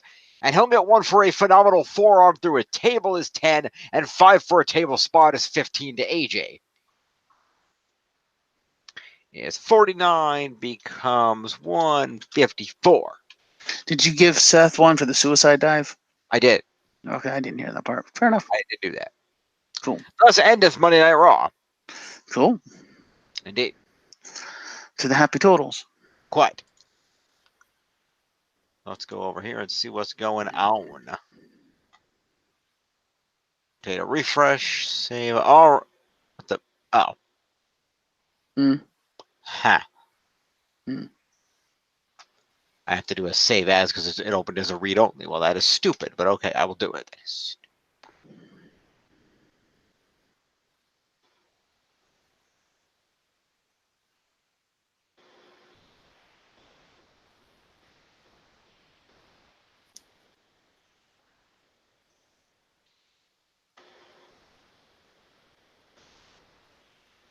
Let me see here. Desktop. We'll put that right there. Okay. Anyway. So, in the lead is still Jeff. The Captain Planet on the holograms at 1438. I'm in second at 1297. Phenomenal New Dogs. And then 1047 for the Rowdy Last Kickers. Or what's still, well, for now, the Rowdy Last Kickers. And then the Real Huggable Sensation is at 736. Has everyone broken 1,000 except for me so far? Yep. Whoop whoop. Yep.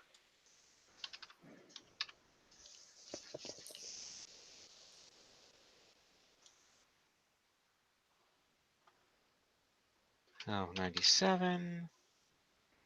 1047. And Risa has... That's okay. Balor's keeping me alive. So far. All right. So with that, we go over to SmackDown. Mm-hmm. Mm-hmm. Mm-hmm. Mm-hmm. Mm-hmm. Mm-hmm.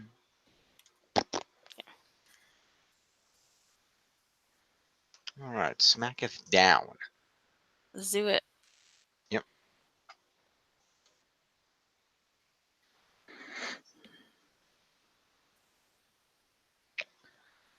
All right. SmackDown.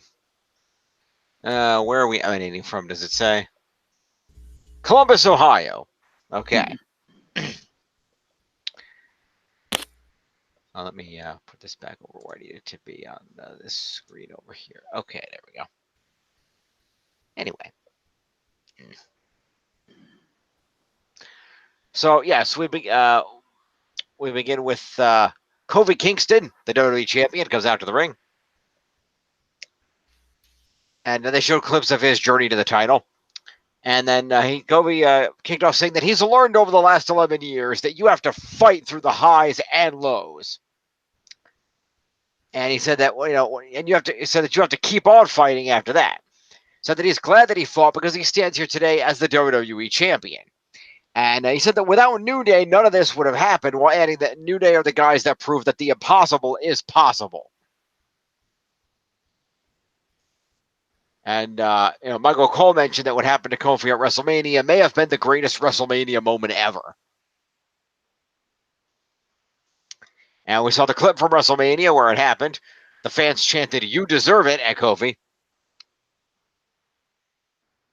And Kofi said that he can't believe it happened, while adding that other than having his kids and marrying his wife, that was the greatest moment of his life. And Michael Cole said that Michael Cole was in the ring talking to him because Cole was on SmackDown for some reason. That's right, I remember now. Cole said the problem is that Kofi, now you have a large target on your back, and the first person to take aim was Kevin Owens.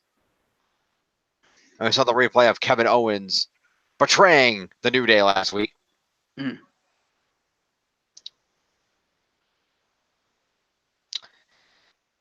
And Kofi said that a lot of people say that they should have seen this coming, and he puts the blame on himself, noting that they believe that Kevin Owens genuinely wanted to change and that people deserve a second chance. But at the end of the day, Kevin Owens was going to be Kevin Owens. And he said that if Kevin Owens wanted a challenge for the WWE Championship, all he had to do was ask. And he reminded us that Owens said that he was coming for the WWE Championship, so Kofi said, let him come, and let's do it at Money in the Bank. Good idea. Kevin Owens then made an entrance to the stage and said that the challenge was accepted and talked about how Kofi had his great moment at WrestleMania and he got to celebrate. But the thing about moments is they end. See, Kofi, the WWE Universe doesn't believe that you're championship material. They don't. And I can tell Kofi that you don't believe in yourself either. You're in over your head and you're drowning. I see it.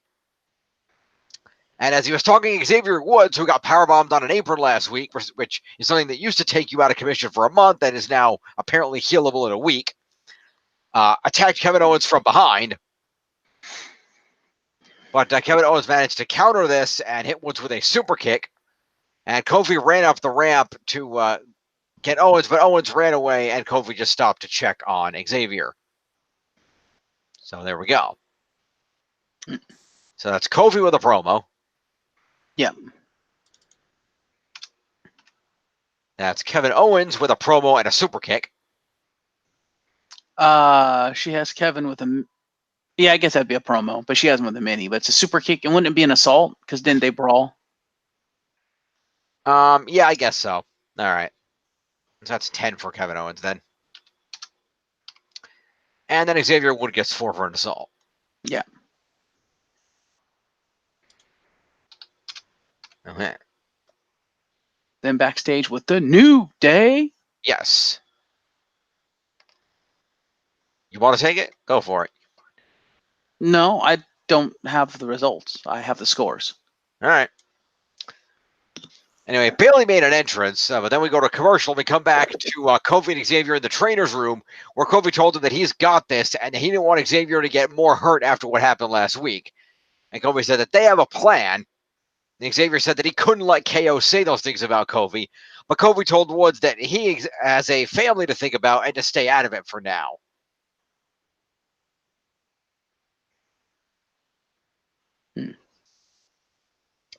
As we cut back to, we'll give a promo to Kofi and Xavier first.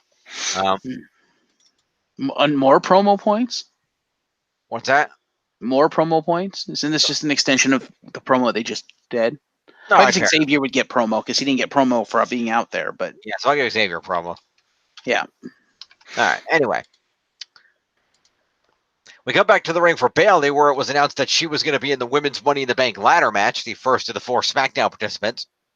Mm. Becky Lynch then made an entrance to a nice ovation with her titles. And she had a one-on-one match against Bayley, but it is not for either of Becky's 2 belts.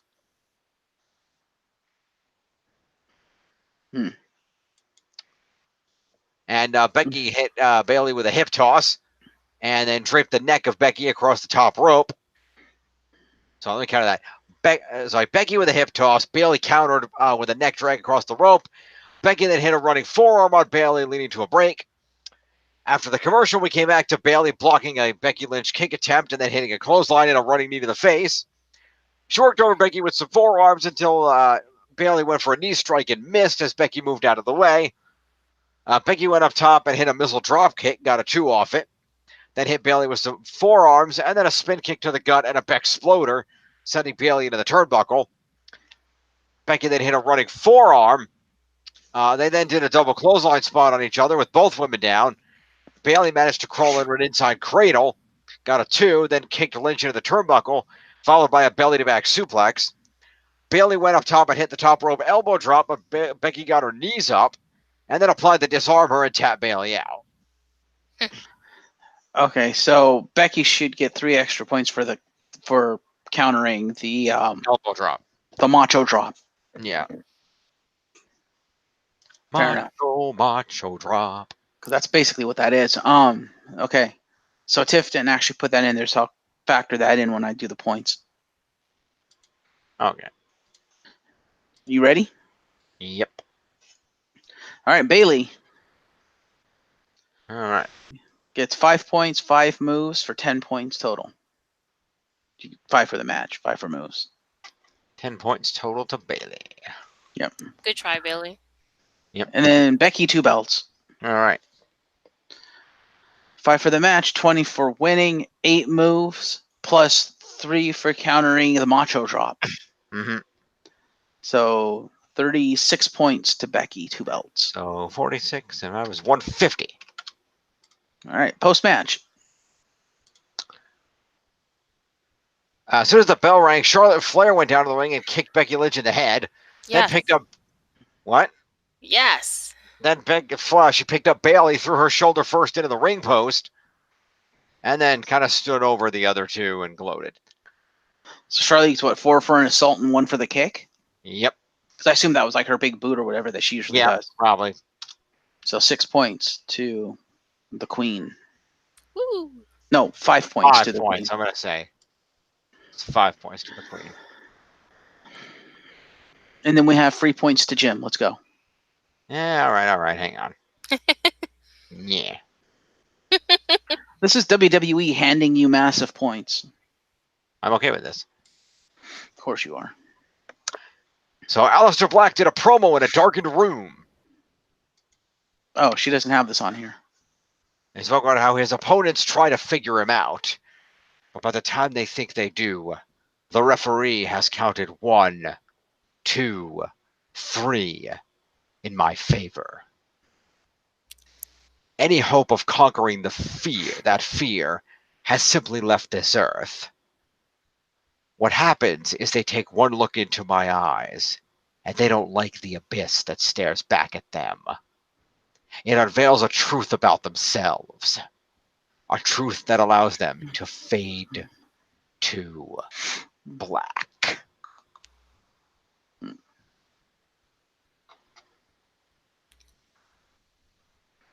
So 5 points to Alistair. Yes. Tiff trying to stiff me points.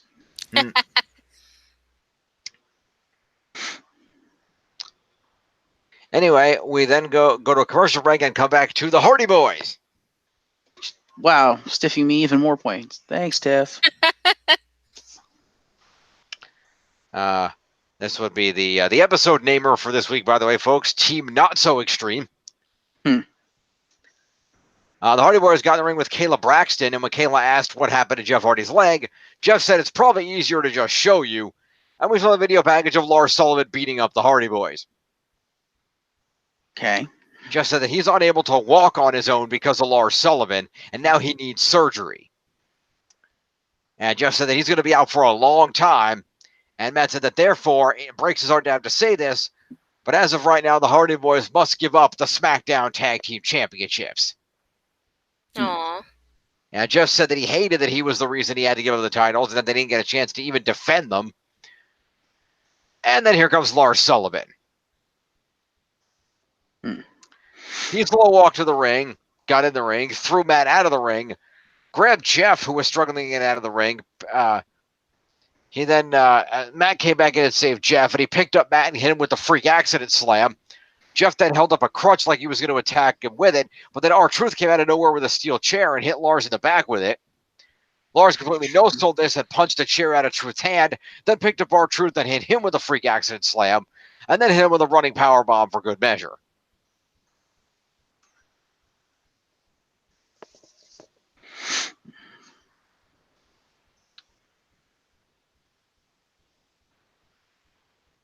So let's see. Matt Hardy gets a promo. Mm-hmm. That's about it. Jeff Hardy gets a promo, and that's about it.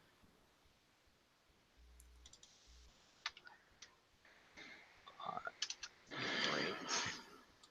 right.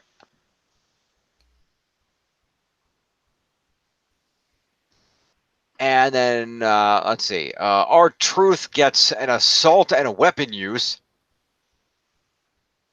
Is 7 points to R-Truth.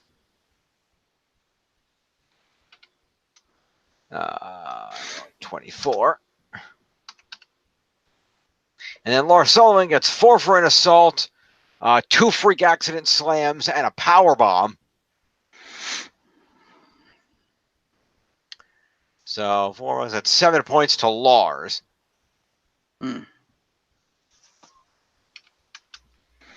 Okay.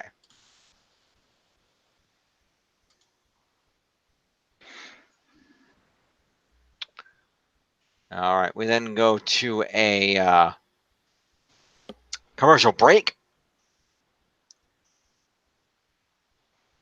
And the SmackDown announce team proceeded to announce the SmackDown Men's Money in the Bank participants, which include Ali, Finn Balor, Andrade, and Randy Orton.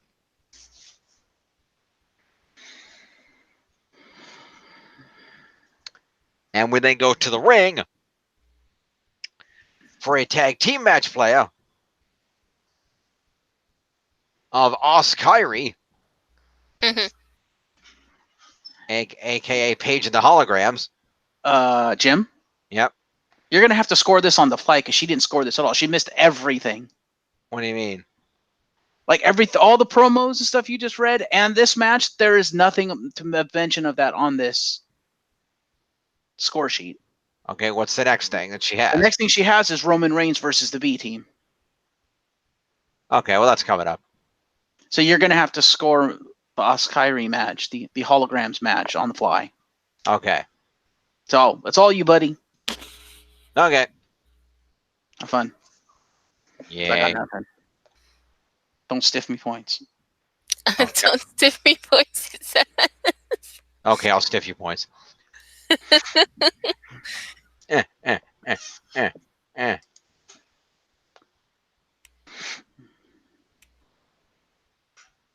So I assume Paige comes down with the holograms. She does. That is a good thing. Paige is her name. Yeah, we like it when she's around. Paige is cool. Oh, fair enough there. Who are they facing? The Misfits? No, the Misfits are in the back watching on a monitor.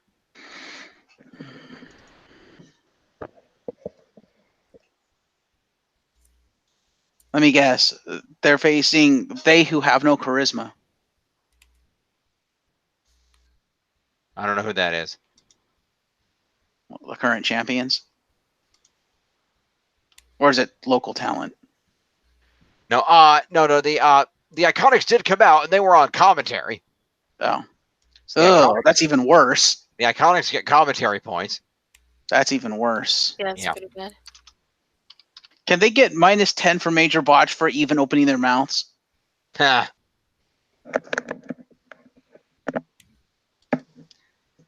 Considering Tiff's not here to defend herself, no. Fair. Sorry, Tiff. So anyway, that happened. We'll get to Sonya and Mandy in a minute post-match. But we will do the match of and I do like how it's written here. Asuka and Kairi Sane with Paige versus two women with no chance.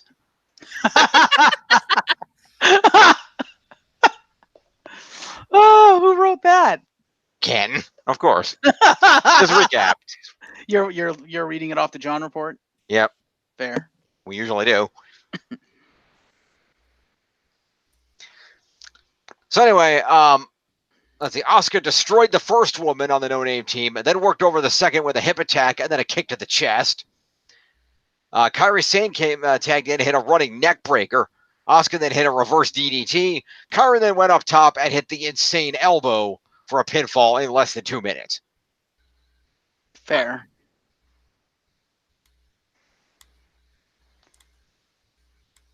So let's see here. Anybody know, does Asuka have a hip attack? Yes. She Okay. she has a rear view. Yes, she does. Okay. And a kick to the chest? Of course. Asuka kicks everything. Fair. So Remember then the Asuka combo in the game? It's a kick combo. Yeah, and then Asuka reverse DDT. Sure. Isn't it usually, if it's named, you go with it? Not always, but The DDT, I don't know if she has. I would assume so. I don't really check things. But anyway, I'm checking. okay. But yeah, Asuka's been using the butt attack since NXT. Okay. Well, while you're doing that, 5 points to Paige for coming down. Yeah, that'll work. And 5 points to the Iconics for... Oh, you already gave them their 5 I points. already did that. Okay. Okay, what are you looking for, Jim? Does Asuka have a reverse DDT? Oh, okay. 1 minute. Or any kind of DDT? Yeah, exactly. I'll be right there.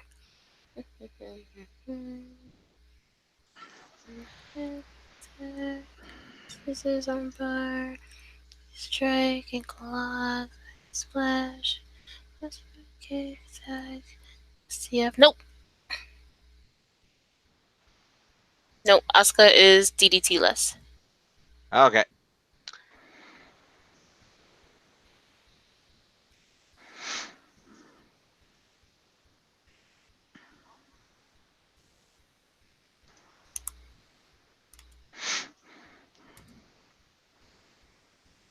What the hell? There. Why? Yeah, that fixes screen share. Hang on. Screen share. Just want to show that window. Okay. Anyway. So in that case, Asuka will get one for the hip attack and one for the kick. So Asuka will get 15 points for being on the winning team. 5 for the match is 20, and 2 moves is 22 points to Asuka. Fair. Is 66.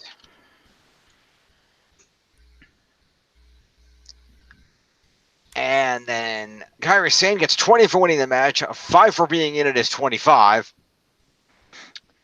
And a running neck breaker and the insane elbow is 27 points to Kairi Sane.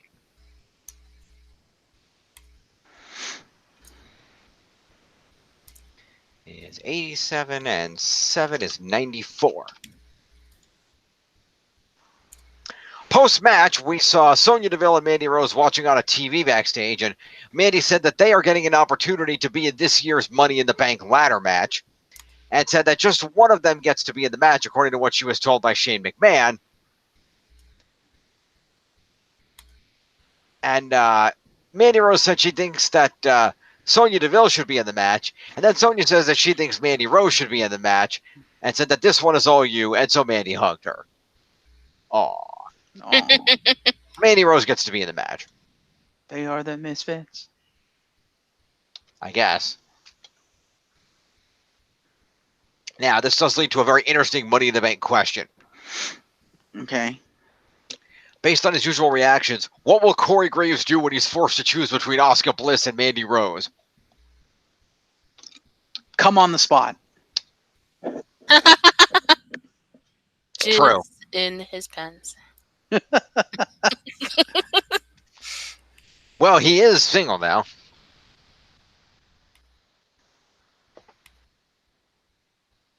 Or he'll say, Cole, hang on a minute, run backstage, come back out in a towel and do his best Val Venus impression. Ha. Or that. Just because a guy is single doesn't mean that he doesn't find other women attractive. That's my point. Is that it's okay for him to hit on them because he's single now, so he's not cheating on his wife anymore. Anymore. Well, the rumor was that he was banging Carmella, so I don't know. Oh, okay. I didn't know that. Although he claimed that he and his wife, while the divorce proceedings hadn't gone through, he claimed they'd been separated for a long time and did not confirm or deny whether Carmella was involved in the situation. Anyway, going back over here, promo to Mandy and Sonya.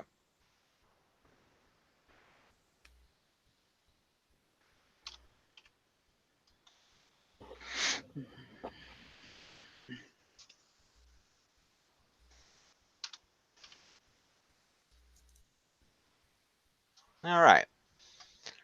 Commercial break. We come back to the commercial break to the big dog. Mm. He comes out in his gear, gets a nice pop from the crowd. We should replay it 2 weeks ago when he punched Vince in the face. And we see last week on SmackDown when he was attacked by Elias and Shane. And now Roman gets to the ring saying that you only get one shot at making a first impression. And he figured on his first night on SmackDown Live, he'd knock out Mr. McMahon. And he talks about how it didn't have to be him. It could have been anybody. He wanted to get the point across that he's still the big dog and SmackDown Live is his yard now. Which apparently not, because you bitched about being on SmackDown and how you wanted to be on Raw, so go fuck yourself, Triple H wannabe. I mean, literally, he pulled a fucking Triple H. It's like, fuck you, dude. No. If he pulled a Triple H, he would have made Raw trade 4 guys to SmackDown to get it back. Yeah. And yes, Risa, that happened. There was one time in many years in a draft past where Triple H was purportedly not told in advance of the show that they were doing this, and he got drafted to SmackDown. And there was a great take in the back where he spit his water out when this was announced.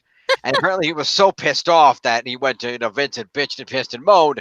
And the following week when he got the following night on SmackDown, he made the SmackDown general manager. I should say, basically, he made the Raw general manager trade 4 guys to SmackDown to get him back on Raw. Wow. So, yeah. Jim, also, you're not presenting again. Bullshit. I call it bullshit. Reese's Pika says you're full of bullshit. Pikachu. Oh, it's a Pika. By the way, this is completely off topic for a second. Did everybody see the leaked version of the movie that Ryan Reynolds put up? No. Did you watch it, Reese? I linked you to it. You did link me to it, but I didn't want to get any spoilers. It's not. The thing is, Ryan Reynolds went on Twitter and he retweeted this from an account labeled Inspector Pikachu. He retweeted it off saying, hey, Warner Brothers, and the other one. And basically, because it was a link saying, free, Detective Pikachu full movie. And basically, of course, if you actually went to YouTube to watch it, you would click on it and it would start off with the Warner Brothers logo, like the logos at the beginning of the movie. And then it was like a quick 2-second scene of the guy, the main guy from the movie. And then he just kind of looks off screen and then it cuts to Pikachu dancing for an hour and 45 minutes. Like cartoon Pikachu or the one in the No, movie? like the movie Pikachu. Oh, okay. And it's Okay. and apparently apparently I couldn't figure this out. Apparently the dancing it's a known meme parody. Because people are comparing, because apparently Key and Peele did this dance parody on their show at one point with the two of them and a bunch of guys in like workout gear, and somebody had actually put up videos comparing the two. And Jordan Peele retweeted the comparison videos and was like, cease and desist. And Ryan Reynolds replied, and he was like, I know, I've been trying to get it taken down all week. I don't know who would do this. I thought, I should mention, by the way, when the video starts up, in the first opening scenes, when it starts playing like the logos and stuff, and that one shot of the guy, there's very clearly a watermark in the top left that says R. Reynolds. Fair. So that's pretty amazing. Happy people were going nuts over Dancing Pikachu. It's a good thing. People were declaring that this would be the new Rick roll. Are we seeing this? I will show it to you after the video. No. Are we seeing Detective Pikachu? Oh, we can. Yay. There's a lot of movies coming up that need to be seen. Yeah. Detective Pikachu, Spider-Man Far From Home. What else is coming out? Aladdin. Lion King. Toy Story. Toy Story 4. There's a lot of movies coming out next couple months. Godzilla. I don't care about that. Dude! Dude! You need to see that movie. That looks so good. I'm going to go see that movie. Yes, it looks like a good movie, but I don't care. I don't watch kaiju movies. You fail. Eh. You watch Power Rangers and you don't watch kaiju movies. What the fuck is wrong with you? Because I don't care about the kaiju movies. I'm sorry, I never got into that. This would be a good one to start with. Maybe I'll check it out. Besides, it has 11 from Stranger Things. I don't watch that. Okay, neither do I. I thought maybe you did. You're an idiot. It has Tywin Lannister from Game of Thrones. I don't watch that either. Okay, me neither.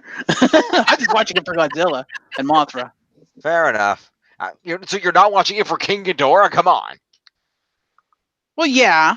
Watch it for the big fight, sure. Yeah, come on. Rodan. Rodan. See what other monsters make an appearance. Yeah. Because one of the lines they do say there's like a shit ton of monsters in this world. I'm like, ooh, show me more. Okay. I haven't seen the first two, but John Wick 3. I still need to see the first two. I own those. Yeah, let's see. Aladdin, the Godzilla one. Dark Phoenix. I'll go to see Dark Phoenix. The last X-Men movie outside of the MCU. Yep. We'll check it out. Men in Black International. God, I hope they don't fuck that up. Yeah. The new Shaft movie. They're doing a reboot of Shaft. It's not a reboot of Shaft. It's a sequel to Shaft. Oh. Didn't know that. Yeah, basically, it's the Samuel L. Jackson Shaft, but now he has a son who is now the third Shaft. Oh. So Sam isn't going to be a huge part of the movie then. He's a decent part. It's got all three Shafts because the original Shaft is still in it too. Okay then. Richard Roundtree's in the movie, which is cool. Nice. Yeah, Toy Story 4, the Child's Play reboot with your new Chucky Mark Hamill. But the Choker? Yeah. Shitty Annabelle sequel, Good Spider-Man night, Far From Home. Andy. Pretty much. Lion King. The Dora the Explorer movie. Oh God, no. That looks like ass. I'm sorry. I'm not a fan of Dora the Explorer. I've never really watched it. It was way after my time. It looks like ass. Fair enough. Fast and Furious presents Hobbs and Shaw. If you want to go see The Rock. And Roman. Oh, yeah, really? Oh, yeah, Roman's in it too. Look at that. Yes, Roman. They're both in it. Roman, I believe, actually plays his cousin. So, yes. Nice. Because I think Roman shows up when he goes back to the homeland for reinforcements. Fair enough. Yay. Yep. Now, what else coming? Angry Birds 2. I didn't even see the first one, and fuck that. Yep. So yeah, there's a lot of good movies coming out the next few months here. Rambo 5 is in September. Oh, Rambo 5 Last Blood. Okay, so they're actually ending Rambo? Sounds like it. Or at the very least, they'll spin it off and have a younger guy take over the franchise with a new character. They could do that. They tend to do that. I'm still waiting for the Gremlins reboot. Okay, then. Anyway, Come on, they're rebooting everything else. Well, actually. Yeah. Sorry, What's that, Tiff. Rita? Oh, no, I said that sounds really good. The Gremlins reboot. Yep. Why is that a sorry tiff? Because then we just totally interrupt her, scoring her show for for talking about movies. That's true. Anyway. Yeah. So Shane McMahon comes out. Yeah. And told the ring announcer Greg Hamilton to do a very calm, low-key entrance for me, please, which he did. And Shane said that he knows that Roman Reigns is aware that Shane is the best in the world, and said that Roman thinks that he's the big dog in the yard, but as Shane reminded him, the McMahon family own the land. And Roman corrected Shane by saying that, no, your daddy owns the land. And when I was in the ring with him, I knocked him on his ass. And Shane said that to refresh Roman's memory, it was him that was left face down in the ring last week. And Roman said that, you left me lying in the ring with the help of Elias, and I'd like to see you come down here and try to do it on your own. And Shane said that unfortunately he doesn't have the time. Shane said that what he will do is he will leave this arena and he will go see Coach Harbaugh up in Michigan, which the Ohio State people here did not like. And Shane said that he will work with a true championship caliber organization to prepare for his steel cage match against The Miz. Shane then announced that Roman Reigns was going to be in a handicap match. And that this handicap match would be against the B team. So the B team heel turned? Yeah, they heel turned the week before. And they came out. And Roman Reigns wondered what else Shane might do to him. Handicap match. Typical. You're gonna blindfold me. You're gonna tie this arm behind my back. What are you gonna do? And Shane said that he wasn't going to do that, but he did want to make sure that this was entirely fair, so he was assigning a special guest referee enforcer for this match, who happened to be Elias. Fair.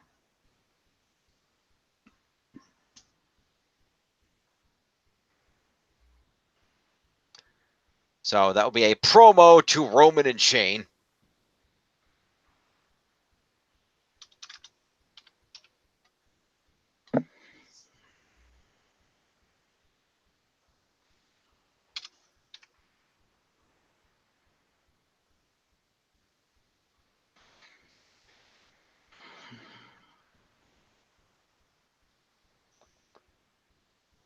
And we went to a commercial and came back from the commercial to the aforementioned handicap match.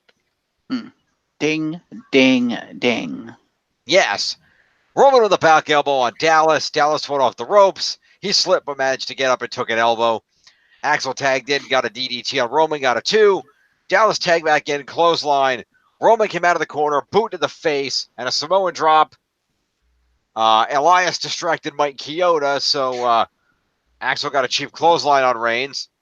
Elias also got in a cheap shot clothesline on Reigns. We went to a commercial. We came back to Bo Dallas grounding Reigns with a headlock. Reigns broke free, running forearm on Dallas. Axel got a tag. Roman threw him into the steel ring post. Then hit Dallas with 2 clotheslines and then a jumping clothesline on Axel. Roman then hit the quarter clotheslines on Axel, a punch to Bo Dallas, and a Samoan drop DDT combo on the B team for a 2 count. Roman then hit a Superman punch on Dallas off the 8 to knock him off the apron. Axel gets Reigns rolled up for 2. Reigns then hits him with a Superman punch. Only gets a 2 on it because Elias pulls Mike Chioda out of the ring.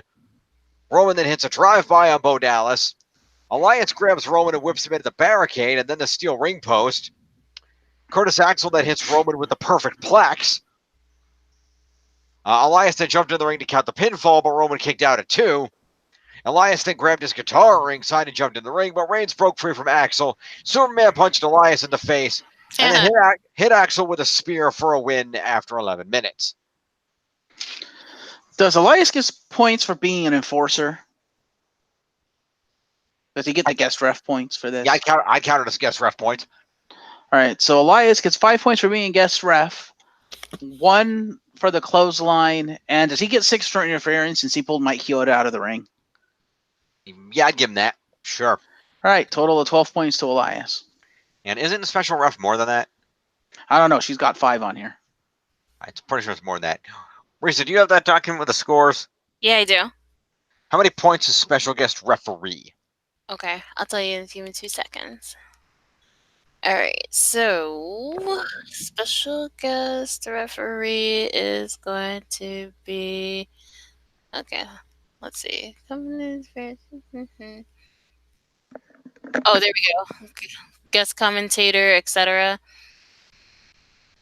Hold on. It says guest announcer / commentator / etc. is 5. Oh no, special guest ref though is 10. Yeah, it's under specialty match points. So Oh, okay, because she's got 5 on her thing. Fair enough. It's 10. So it's 17 points to Elias.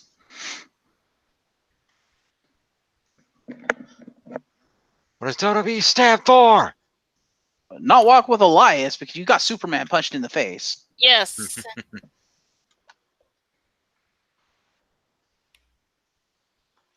All right.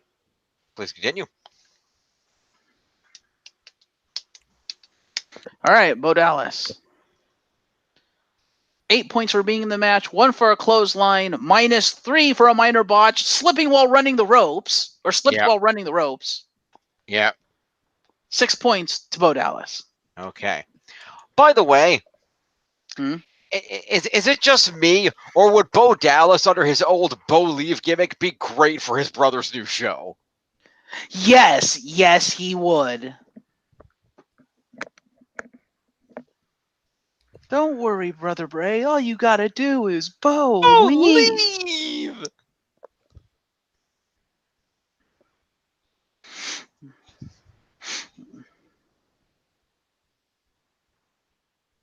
All right, did you get Bo's points? They're doing that. The camera just pans over. Curtis Axel just sitting in the corner between Abby and the fucking buzzard looking terrify. They should totally do that, but they're on SmackDown now. They are, but And that's if I'm not Grace Noble mistaken- has been on both, so we don't know where he's going to be yet. We'll see. We will see. Anyway, I get the feeling he's going to be on Raw because if they decide to make this a longer term thing, this ain't going to fly on fucking Fox. that is possible. So, Anyway, Curtis Axel. Mr. Not So Perfect. Yep. 8 points for the match, 3 points for moves, 11 points to Axel. Got it. And then the big dog, fuck you. So 8 points for the match, 30 points for winning the match, 13 moves. Jesus Christ. Is 54 points to Roman Reigns. Damn. Okay, that's 69. So we wait, hang on. 54. 54. So it'd be 69, be 79, 89, 99, 09, 119. Mm-hmm. And a top 10 spot for the big dog. Big dog? Pretty much. All right. Well, Then we went to a go over to Reese's favorite wrestler. Yes, we go to well, no, not quite yet. Will she Wait miss for it. more stuff? Well, let's find out. Balor was shown just kind of getting ready for the match before the commercial break. Then we went to commercial. Then we came back. We saw the Firefly Funhouse video again. It's the same one from Raw. No additional points.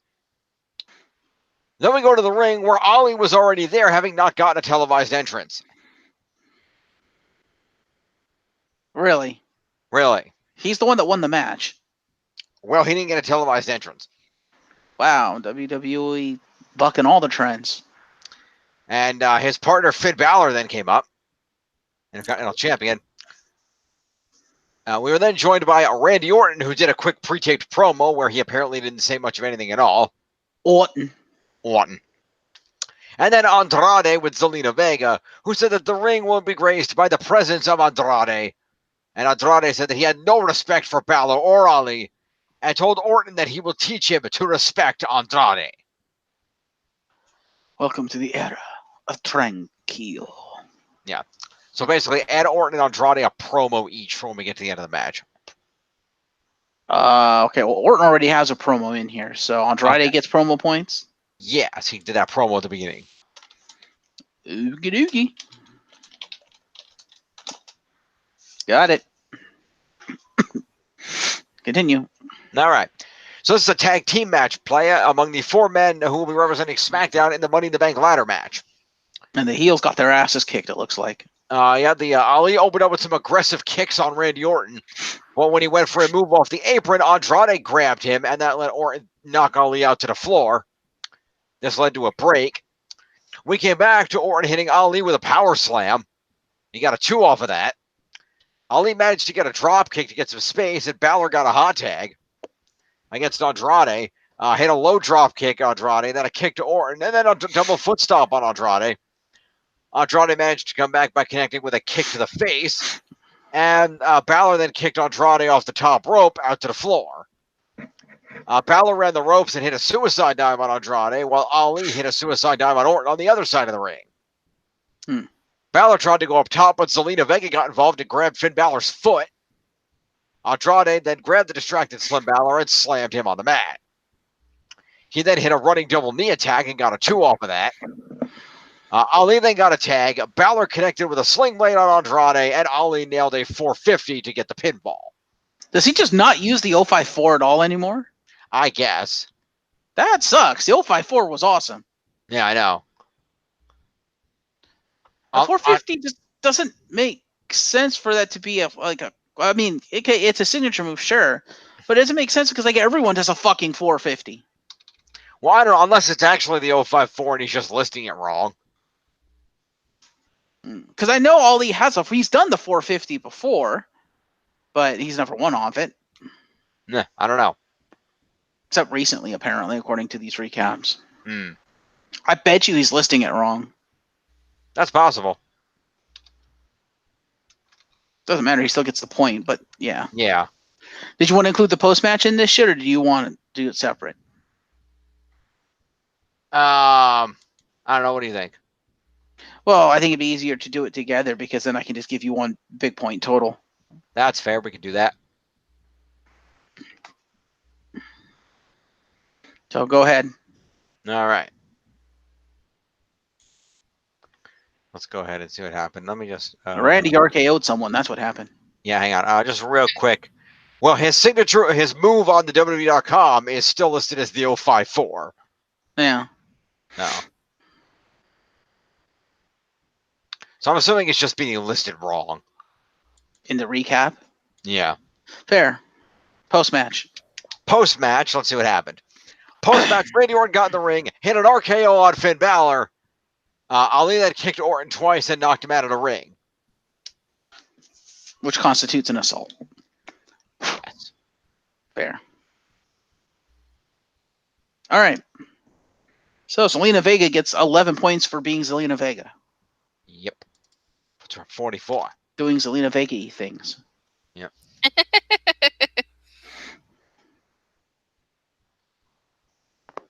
What else? Andrade gets 9 points for the main event, 2 moves, 5 for the promo, 16 points to Andrade. All right, that becomes, let's see, how many, 16? 16. That becomes 69, and 6 is 75. Yep. Orton, 9 for the main event, 5 for the, I guess what qualifies as a promo these days. Yeah. 1 move, 2 moves, because RKO, also Yep. 16 points. Okay, what's up at 17? The not Demon King Finn Balor Yep. gets 9 for the main event, 15 for being on the winning team, 6 moves, total of 30 points to the not Demon King. All right, puts him at 181. Mustafa Ali, and he's still Mustafa to me, damn it. I know, really. 9 points for the main event, 25 for winning the main event, 4 moves, plus 4 for beating up Randy Orton. Mm-hmm. nets him 42 points. Which will put him at 87. And All right. then we go on to the backstage.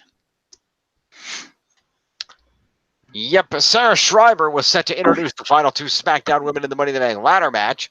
She first interviewed Ember Moon, who said that she was going to win the Money in the Bank, saying that this is an opportunity for her. And Carmella was the final woman to be announced, and she mentioned that she's a former Money in the Bank winner, and that at Money in the Bank, she will remind everybody that Mella is money. No, you won't. They're never putting that case on you again after what you did. What did she did? She's thus far the only Money in the Bank winner that had to have the match twice because the fans fucking hated it the first time. Oh yeah. She's the one that made the women's Money in the Bank have almost no value off the bat. That's right. So yeah, no, they're not letting your hands touch that shit. Not that it's your fault, but no, they're not letting your hands touch that shit. They can't afford it. Fair enough. You're just in there just to make you happy, so you'll actually stay on and not go somewhere else. Yep. You're never touching that again, honey. I'm sorry. Yeah. I'm gonna be honest. Given how long she's been out of the picture, I don't see any way that Alexa Bliss doesn't win that match. I could see that. I hadn't considered that, but I could see that, and I'd be okay with that because I have Alexa Bliss. Yeah. Because, I mean, I would love to see them give Ember Moon an opportunity and give her that case. I would love to see that, or even Bailey, but yeah, it's not going to happen. No. By the way, and hang on a sec here. Let's see. I need to go to Google Sheets. Since we're talking about it, we might as well discuss this now because I hadn't considered this at all, and we need to consider this. So, are there going to be any points for actually winning the Money in the Bank? What do you mean? Well, like, is it going to be considered a title? Because it's considered a title in the game. Because I hadn't considered that until now, and I'm like, oh shit, Money in the Bank is the next pay-per-view, and we don't have a ruling for that. That's a good point. Yeah. Yeah, we don't. We will discuss that before the Saturday video. I'm not going to worry about it right this minute. But we will discuss tomorrow's video, so we're going to discuss it in the next 24 hours. Or Saturday's video, yeah, 24 hours. It's still a day. So discuss it tomorrow. It's more than 24 hours. It's not Friday for you yet. True. Anyway, promo to Carmella and Ember Moon. Yes.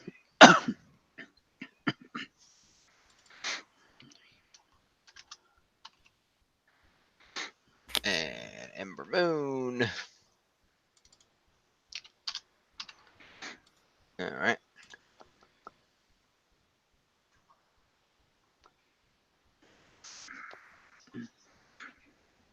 Oh, Risa's so tired. She's no longer on camera.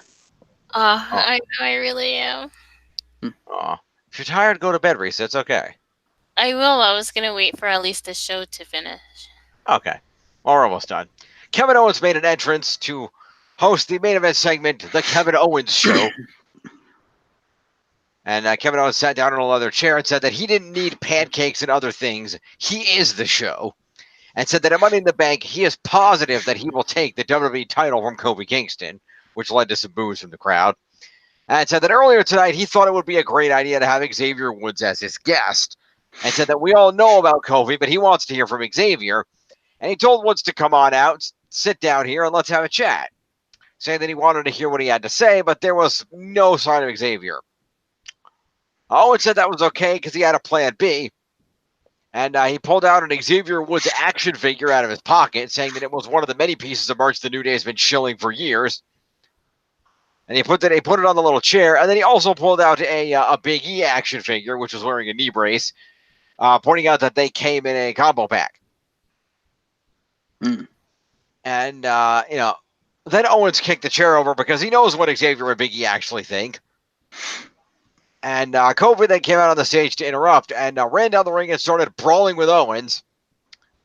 He jumped off the steel stairs with a clothesline on Owens at ringside, then worked over him with punches, then threw Owens over the announce table, then stomped on Owens, threw one of the leather commentary chairs at him. Owens gouged Kofi by the eye. Wait, so Kofi actually threw the chair at him? Yeah. Okay, hold on a minute. I'm redoing her scores here because I disagree with some of this stuff. So, then I have to add the chair because she didn't put the chair in there. Owens eye gouged Kofi. Hold Owens, on. let me finish reading. I'm scoring this on the fly. Fine, let me finish. Like one line left. Let me just finish it. Okay. Owens jumped the barricade at ringside and ran away. Then Kofi got back into the ring and stared him down from the ring. That was 2 lines. Wait, so Kofi was the one that used the chair? No, Owens threw the chair at Kofi. Oh, Owens used the chair. Okay, so she didn't get that. I thought you said Kofi used it. Okay, fair enough. Owens threw it. No, hang on. No, you're right. Kingston stomped on Owens and threw a leather chair at him. So no, Kofi threw the chair. Okay, so she got it backwards. Not that it matters. It's still your points, but still. No, wait, you don't have Kevin, though, do you? Nope. So it does matter. So there you go. She tried to stiff you points. No, she has KO. So she tried to stiff you points and give it to herself. Okay. We know your game, Tiff. We're on to you. Okay. We're good. Point me. All right. KO. It's 5 for the KO show and 4 for the assault. 9 points to KO. Which is 3. Which means 106. Did Kofi actually put him through the table? No, he just threw him. Owens threw Kofi over the table. I thought Kofi stomped him on the table. No. Kingston tossed Owens over the announce table, then stomped on Owens, and then threw a chair at him. Okay, fair enough. Okay, so Kofi Kingston. Yeah. 4 for an assault, 2 moves, 3 for the chair use, 8 points to Kofi Kingston. All right. It's 203. That is the SmackDown Live. Indeed. Adios. Do Biggie and Xavier get points for being there in action figure form? No. Oh. Nice try. I respect that. Oh, wait. I want to see the scores before I go. All right. Let's go check out the scores. Data refresh. Save. So after SmackDown, Jeff's still in the lead at 1507. Captain Planet and the Holograms. Phenomenal New Dogs at 1420. 1194 for the last kickers. And 815 for the Real Huggable Sensation. All right. Well, Reese, before you go, I want you to see something. So if you could just hang on for the very beginning of 205 Live, because I'm going to share with the class. Okay. And by share with the class, I mean, class, we need to point and laugh. All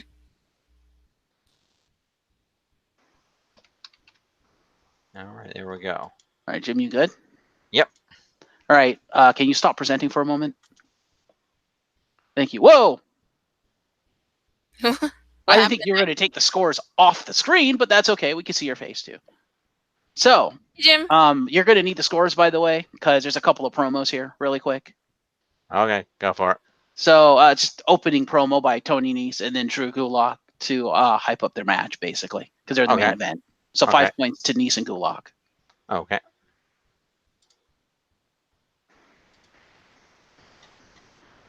And then, and then we get to point and laugh because then we get to the Lucha House Party versus the Singh Brothers. Okay, hang on. Here we go. 4-5 is 92 for Nice. Okay.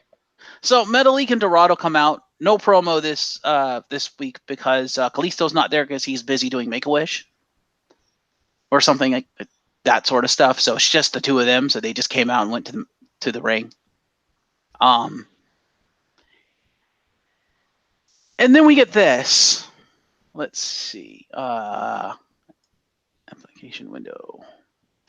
If you're a screen share, make sure you hit that little thing on the bottom that says share sound. Well, it's not sound, it's just an image. Oh, okay.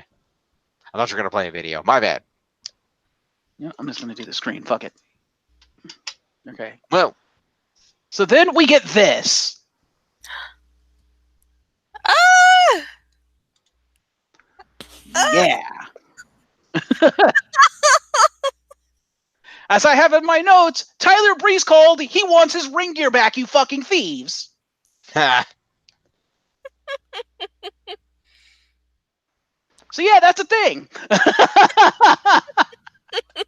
Are they still calling them the Singh brothers, or are they back to being the Bollywood boys? Oh. They are called the Singh brothers. And I didn't know if you know this. I didn't know this until Aiden English mentioned it, but they are dungeon trained, which is why they're wearing pink and black. Oh. And then Aiden English said, maybe we should call them the Bali Raiders. Wow. Damn. So yes, Aiden English on fucking fire from the word go. Fair enough. All respect to English, that was great, but this may have something to do with why you don't get to wrestle anymore. Why is that? Because he's pissing people off by making comments about WWE management's decisions.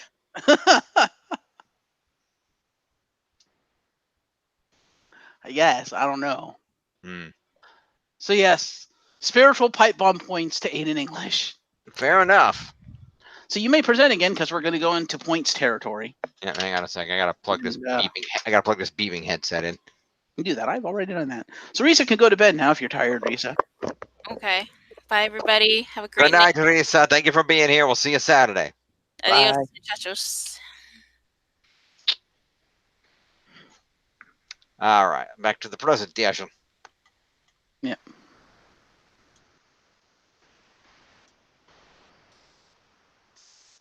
So this is what you would expect from a match between the Lucha House Party and the Singh Brothers. It wasn't terrible.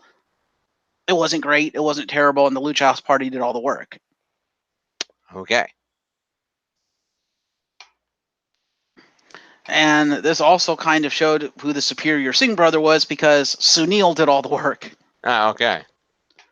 That also shows what role they played because Samir was the only one allowed to talk. Ah. So we now know what the tag team relationship here is here. Samir is Matt Hardy, Sunil is Jeff. Ah, okay.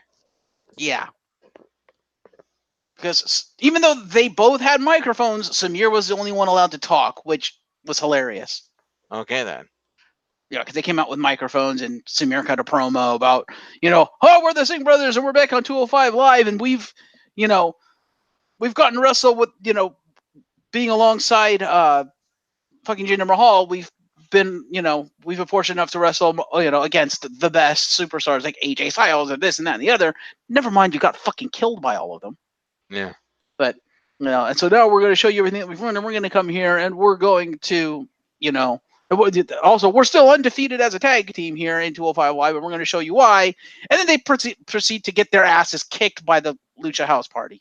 Okay then. Yeah. Well, to be fair, though, getting killed doesn't necessarily matter that much. I point out to you that despite getting consistently killed, James Ellsworth has like 3 or 4 pinfall victories over AJ Styles. True. Well, not pinfall victories, but victories. Yes, but he actually has victories. That's the difference between him and the Singh brothers. That is true.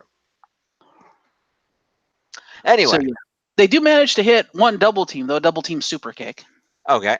So and they think Sunil they're actually used gets a counter in. He counters the Metalik driver at one point. Okay.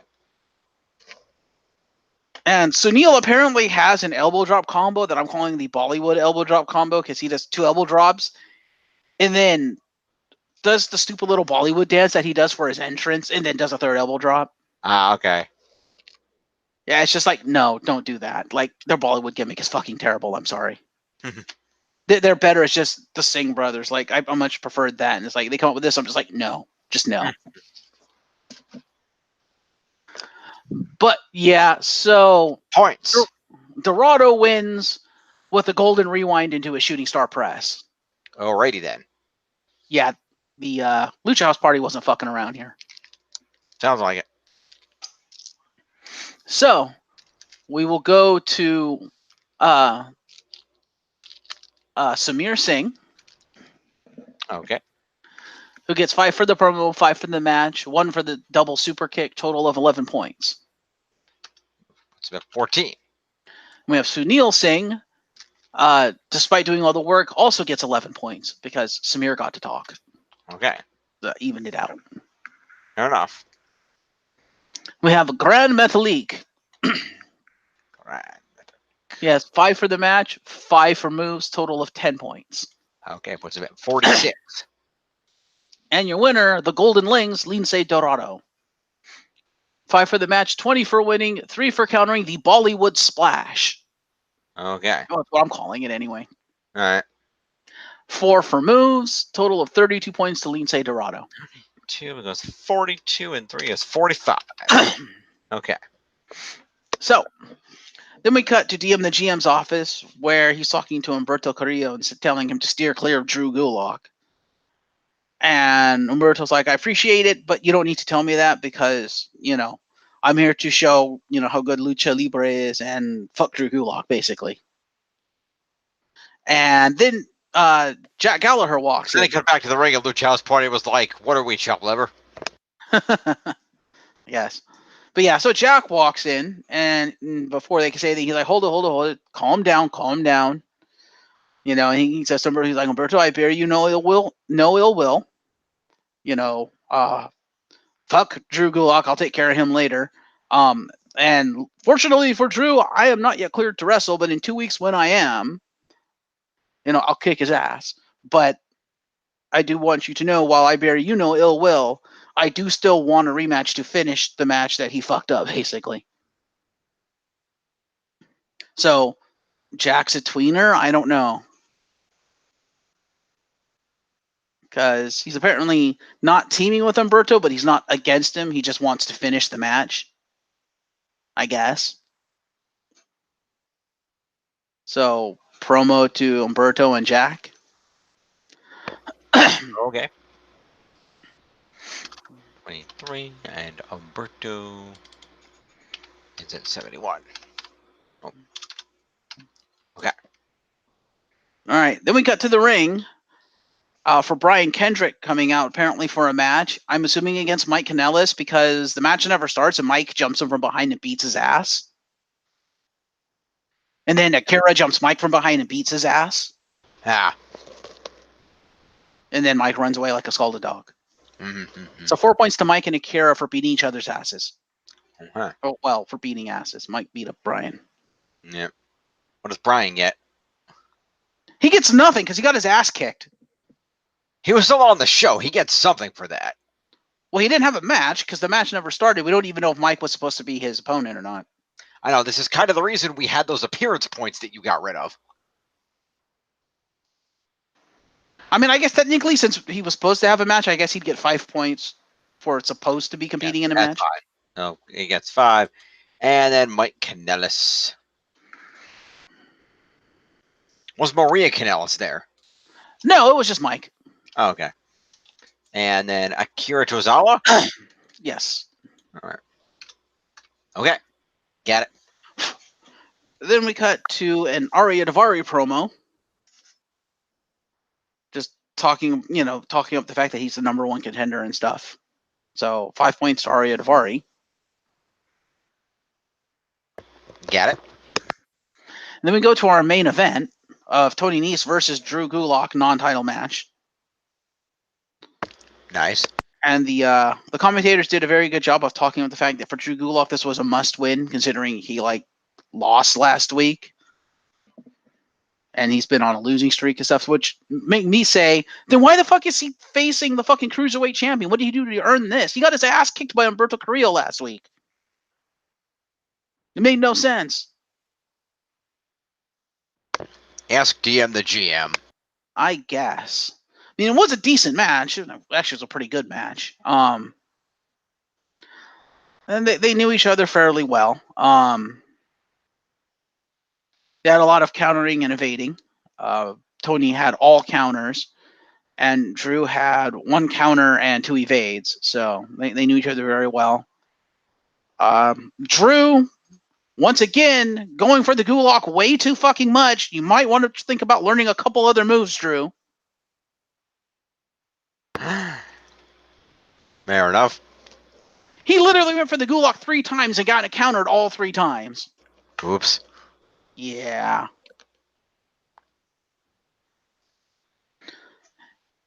And Drew actually left his feet for once. Wow. Did a super stomach crusher. Okay then. I don't even know what that is. Stomach crusher, you know, where you put him in like the fireman's carry, and then you hoist him over your head and drop him on your knee, stomach first. Oh, so they go to sleep but to the stomach. Yeah, Gotcha. he did that off the second rope. Okay. To be fair, Tony's the one that put him up there. That's fair. But yeah, Tony did most of the work and just beat the shit out of Drew Gulak. It was a decent back and forth, but it was mostly Tony. And yeah, Tony wins with a running knees. Of course. See, Drew, unlike you, when he went for his finishing move the 3rd time, he hit it. Mm-hmm. Also, I gave Tony Nese a -3 for a minor botch because he just barely overshot the springboard moonsault. Ah. And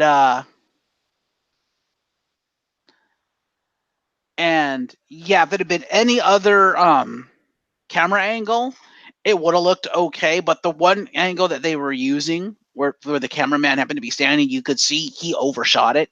Ah. It was like, whoops.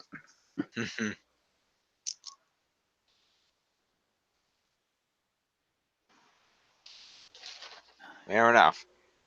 Yeah. No. I'm sure if we watch it back on the network, it won't be that camera angle anymore.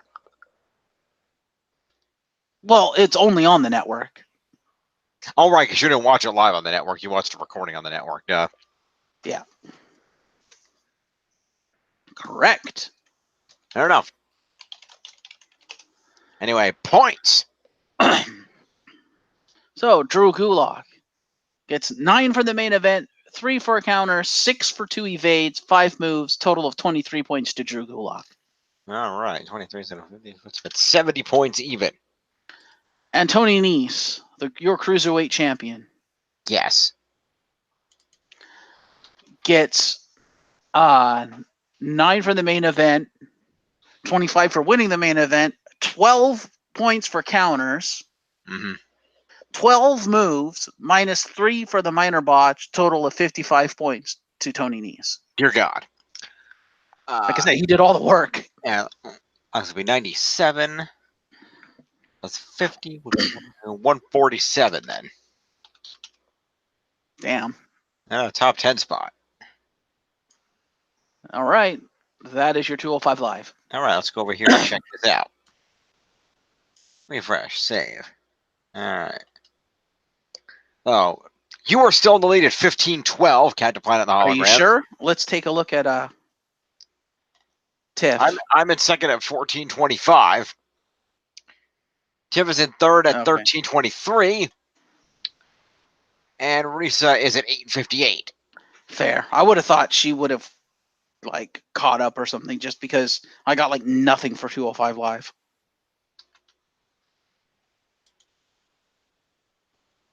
Wait, what the hell did I get points for in 205 Live? You got 5 points. For what? For Umberto being in a promo. Oh, yeah, that's right.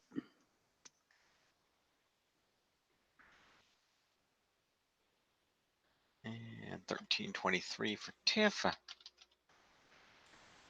Risa is over there at 8:58. Okay. There you go.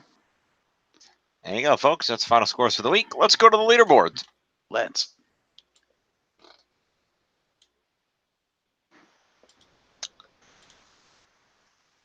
Top of the leaderboards at 203 points is still the WWE champion, Kofi Kingston. Mm-hmm. In second place is the Intercontinental Champion Finn Balor at 181. In third place is the number one contender to the Universal title, AJ Styles, Who's not going to win? at 154. Followed by Becky Two Belts at 150. The Cruiserweight Champion Tony Nese is at 147. Followed by the Universal Champion Seth freaking Rollins at 134. Oney Lorcan in here at 131. The one and only Ricochet is at 128. Followed by the big dog Roman Reigns at 119.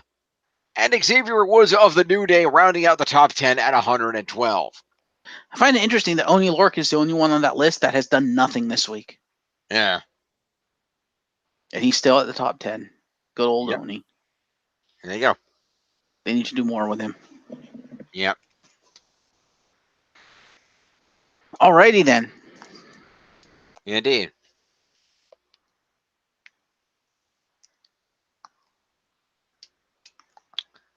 Oh, there you have the program, folks.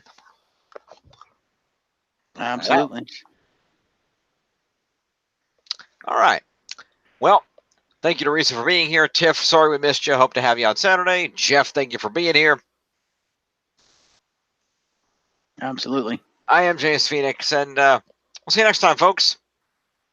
Oh, and stay tuned, because we are going to do some catch-up StarKid videos at some point this month. That will happen. Yes, I am prepared for Annie at any time. So Cool. You